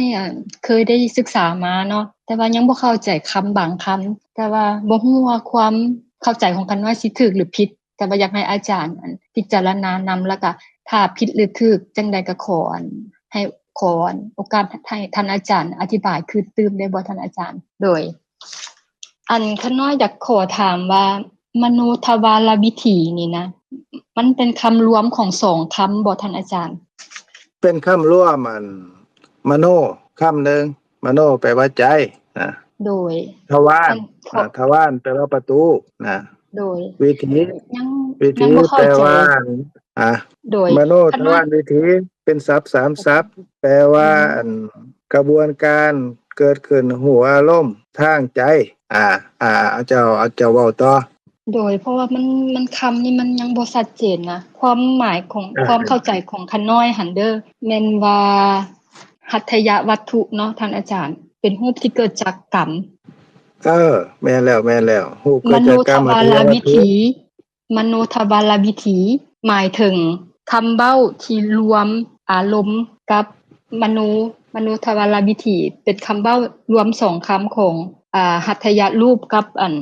อารมณ์แม่นบ่ท่านอาจารย์เพราะว่ามันทางเกิดของจิตมันจังซี่หัตถยวัตถุนี่อันนี้เป็นรูปที่เกิดจากกรรมถูกแล้วนะแล้วก็หัตถยวัตถุนี่เป็นที่เกิดของจิต75ประเภทเด้นะยกเว้นจิตที่เห็นจิตได้ยินได้กลิ่นลิ้มรสถูกต้องสัมผัสอันนี้ใน5ทางนี่อย่างละ2ก็หมายความว่าเห็นในสิ่งที่ดีกับบ่ดีอันนี้ก็เป็น2ประเภทได้ยินที่ดีกับบ่ดีก็เป็น2ประเภทได้กินที่ดีบ่ดีก็เป็น2ประเภทเพิ่นว่าวิบากจิตเป็นผลของกุศลกับอกุศลที่เฮ็ดไว้ก็มีอยู่5ทั้งตา2หู2ดัง2แล้วก็ลิ้น2กาย2ก็เป็น10 70ประเภทนี่สิบ่มาเกิดที่หัตถยวัตถุบ่มาเกิดมองที่เกิดของใจ75ประเภทมีอีก7อีก4ประเภทที่เป็นอรูปาวจรวิบากจิตของผู้ที่ได้อรูปฌานอันนั้นก็สิบ่มาเกิดที่หัตถยวัตถุเพิ่นว่าเพราะว่าเพิ่นบ่มีรูปเป็นที่เกิด14ประเภทนั้นที่บ่มาเกิดหัตถยวัตถุนี่เป็นที่เกิดของจิต75ประเภทอันนี้จำมองนี่ก่อน บัดทีนี้อันมโนทวารวัสนาจิตน่ะคือมโนทวารน่ะมโนทวารเมื่อกี้ที่เอิ้นว่ามโนทวารวิถีแม่นบ่มโนทวารวิถีคำว่าวิถีแปลว่ากระบวนการเกิดขึ้นหูอารมณ์ของใจนะหูอารมณ์ของประตูใจมโนแปลว่าใจนะทวารแปลว่าประตูวิถีแปลว่าการเกิดขึ้นของจิตหูอารมณ์ทางประตูใจเอิ้นว่ามโนทวารวิถีนะบัดทีนี้อันส่วนหัตถยวัตถุเป็นที่เกิดของจิตเป็นที่เกิดของวิถีจิต75ประเภทเนี่ยนะบัดทีนี้อันกระบวนการเกิดขึ้นหัวอารมณ์ทางใจบ่ได้เห็นทางตาทางหูทางดังทางลิ้นทางกายแต่ว่าเป็นเรื่องของเรื่องราวต่างๆหรือเป็นอันอารมณ์ที่เฮาเคยเห็นเคยได้ยินได้กินลิ้มรสถูกต้องสัมผัสมาแล้วหรือว่าเป็นอันอารมณ์ที่เป็นเฮาเคยพ้อมาก่อนที่มันมากระทบภวังคจิตคำว่าภวังคจิตนี่ก็แปลว่าจิตดำรงภพชาติมากระทบภวังคจิตจิตดำรงภพชาติเทื่อแรกที่เกิดขึ้นก็ดับไปในเพิ่นว่าอดีตภวังค์เกิดขึ้นเทื่อนึงแล้วก็ดับแล้วต่อมาภวังค์ก็ไว้ภวังค์ถือรบกวนด้วยอารมณ์ที่เฮานึกคิดน่ะเกิดขึ้นเทื่อนึงแล้วก็ดับต่อมาก็ตื่นขึ้นจากภวังค์เอิ้นว่าภวังคุปเฉทะตัดกระแสภวังค์เกิดขึ้นเทื่อนึงแล้วก็ดับภวังคุปเฉทะนี่เพิ่นว่าเป็นมโนทวารคำว่ามโนทวารแปลว่าเป็นประตูใจประตูทางใจเป็นทวารที่เป็นที่เกิดของจิตหรือกระบวนการเกิดขึ้นหัวอารมณ์ทางใจเกิดขึ้นเทื่อนึงแล้วก็ดับไปต่อมาก็ระพึงถึงอารมณ์ที่มาปรากฏทางประตูใจทางมโนทวารวิถีเนี่ยเพิ่นว่ามโนทวารวัสนาจิตมีคำว่ามโนแปลว่าใจทวารแปลว่าประตูวัสนะแปลว่าลำพึงถึงหรือหันไปสู่อารมณ์แล้วก็จิตก็คือสภาพหูหรือจิตหันไปสู่อารมณ์ที่มาปรากฏทางประตูใจเกิดขึ้นหนึ่งขณะแล้วก็ดับไปจากนั้นนี่คันเป็นอารมณ์ที่เป็นตะเคียดก็โทสะเกิดเป็นสวนะเกิดขึ้น7ขณะบ่แม่นอันเดียวเกิดขึ้น7ขณะเด้ขณะจิตสวนะที่1เกิดแล้วก็ดับแล้วก็สะสมไปขณะจิตที่2เกิดขึ้นแล้วก็ดับขณะสวนะที่3เกิดขึ้นแล้วก็ดับสวนะที่4เกิดขึ้นแล้วก็ดับสวนะที่5เกิดขึ้นแล้วก็ดับสวนะที่6เกิดขึ้นแล้วก็ดับสวนะที่7เกิดขึ้นแล้วก็ดับจากนั้นแต่ถ้าลัมพนะจิตคือจิตรับอารมณ์ต่อจากสวนะเกิดขึ้น1ขณะแล้วก็ดับแล้วขณะอีกต่อไปเกิดขึ้นแล้วก็ดับเพิ่นว่าเกิดขึ้นอีก2ขณะก็ดับนะเครียดเฮาคิดถึงสิ่งที่บ่พอใจก็เครียดสะสมเกิดว่าสวนะแล่นไปในอารมณ์ที่เครียดเนี่ยในโทสะนี่เกิดดับซ้ำๆกัน7เทื่อเพราะว่าเสพอารมณ์คันมักคันชอบก็โลภะเกิดซ้ำๆกัน7เทื่อเกิดดับคันสติระลึกรู้ว่าโอ้เป็นสภาพธรรมบ่มีเฮาก็สัตว์บุคคลก็เป็นปัญญาเกิดขึ้นเป็นปัญญาที่เป็นกุศลเกิดว่ากุศลประกอบด้วยปัญญาก็เป็นสวนะที่แล่นไปในความเข้าใจถูกเห็นถูกซ้ำๆกันเกิดดับสืบต่อกันนี่ก็7ขณะดับแล้วก็ตถาลัมพนะเกิดขึ้นเครื่องรับอารมณ์ต่ออีก2ขณะแล้วก็ดับซ้ำๆกันจังซี่นะอันนี้คือกระบวนการหัวอารมณ์หรือว่ากระบวนการที่จิตเกิดขึ้นเป็นไปทางประตูใจนั่นเอิ้นภวังคุปเฉทจิตคือจิตที่ตัดกระแสภวังค์เป็นมโนทวารส่วนหัตถยวัตถุเป็นที่เกิดของจิตต่างๆภวังคจิตก็เกิดที่หัตถยวัตถุนี่แหละนะอดีตภวังคจรณคุปเฉทะก็เกิดที่หัตถยวัตถุ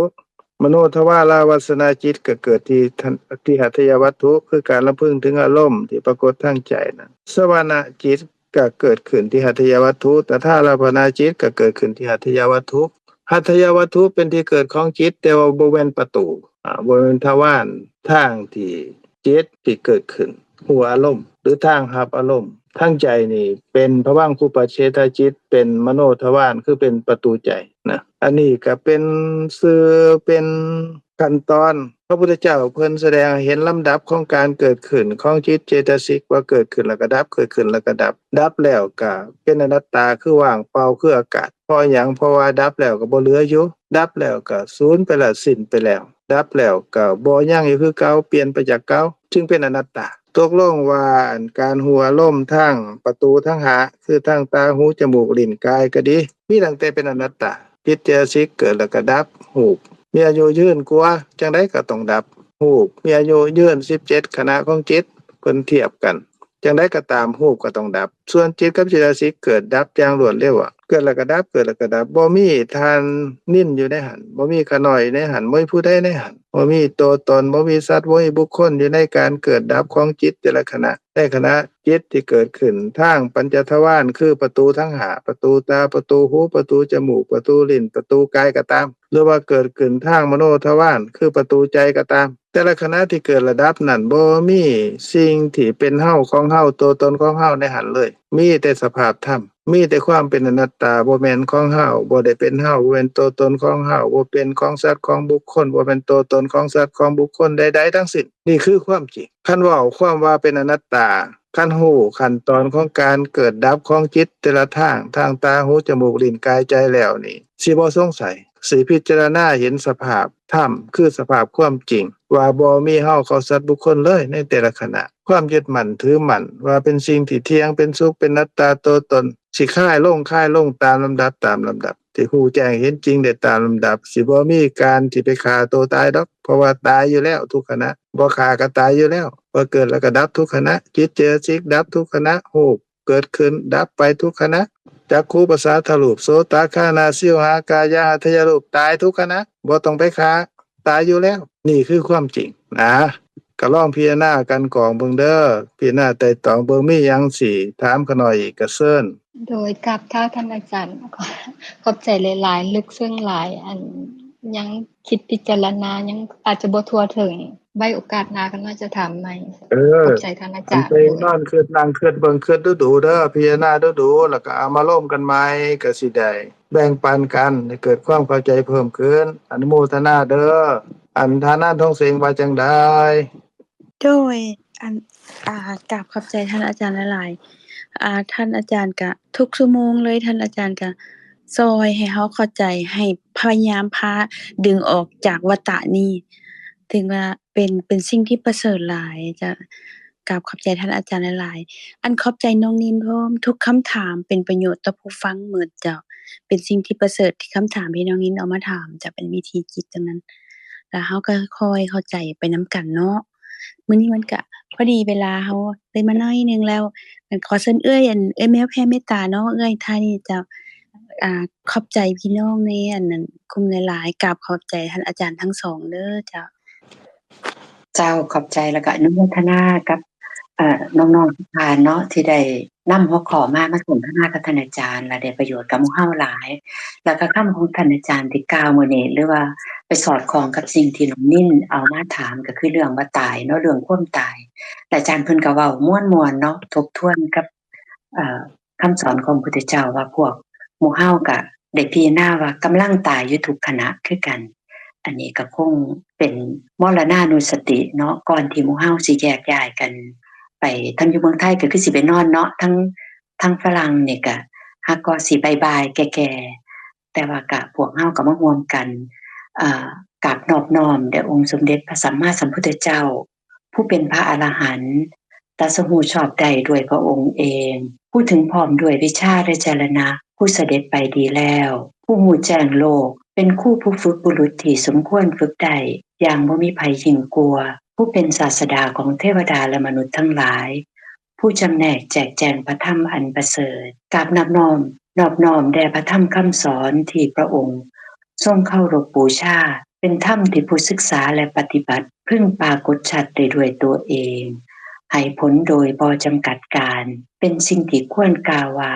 ท่านจงมาดูเถิดควรน้อมเข้ามาในตนกราบนอบน้อมแด่หมู่พระอริยสงฆ์องค์ข้าเจ้าทั้งหลายผู้ปฏิบัติเพื่อกำจัดราคะผู้ปฏิบัติเพื่อกำจัดโทสะผู้ปฏิบัติเพื่อกำจัดโมหะตรัสรู้อริยสัจธรรมตามพระผู้มีพระภาคเจ้า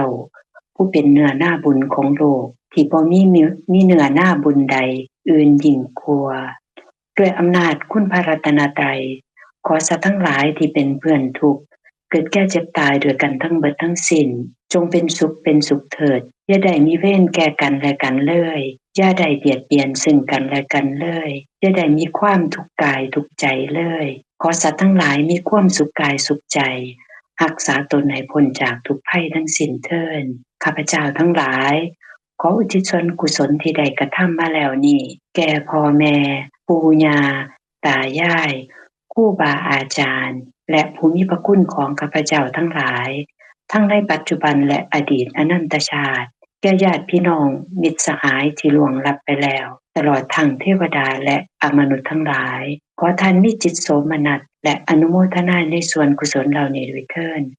กับอนุโมทนาสาธุกับท่านอาจารย์และทุกๆท่านสาธุสาธุสาธุค่ะอนุโมทนาบุญนำสุขทุกคนเด้อพ้อกันใหม่มื้อหน้าสำบายดี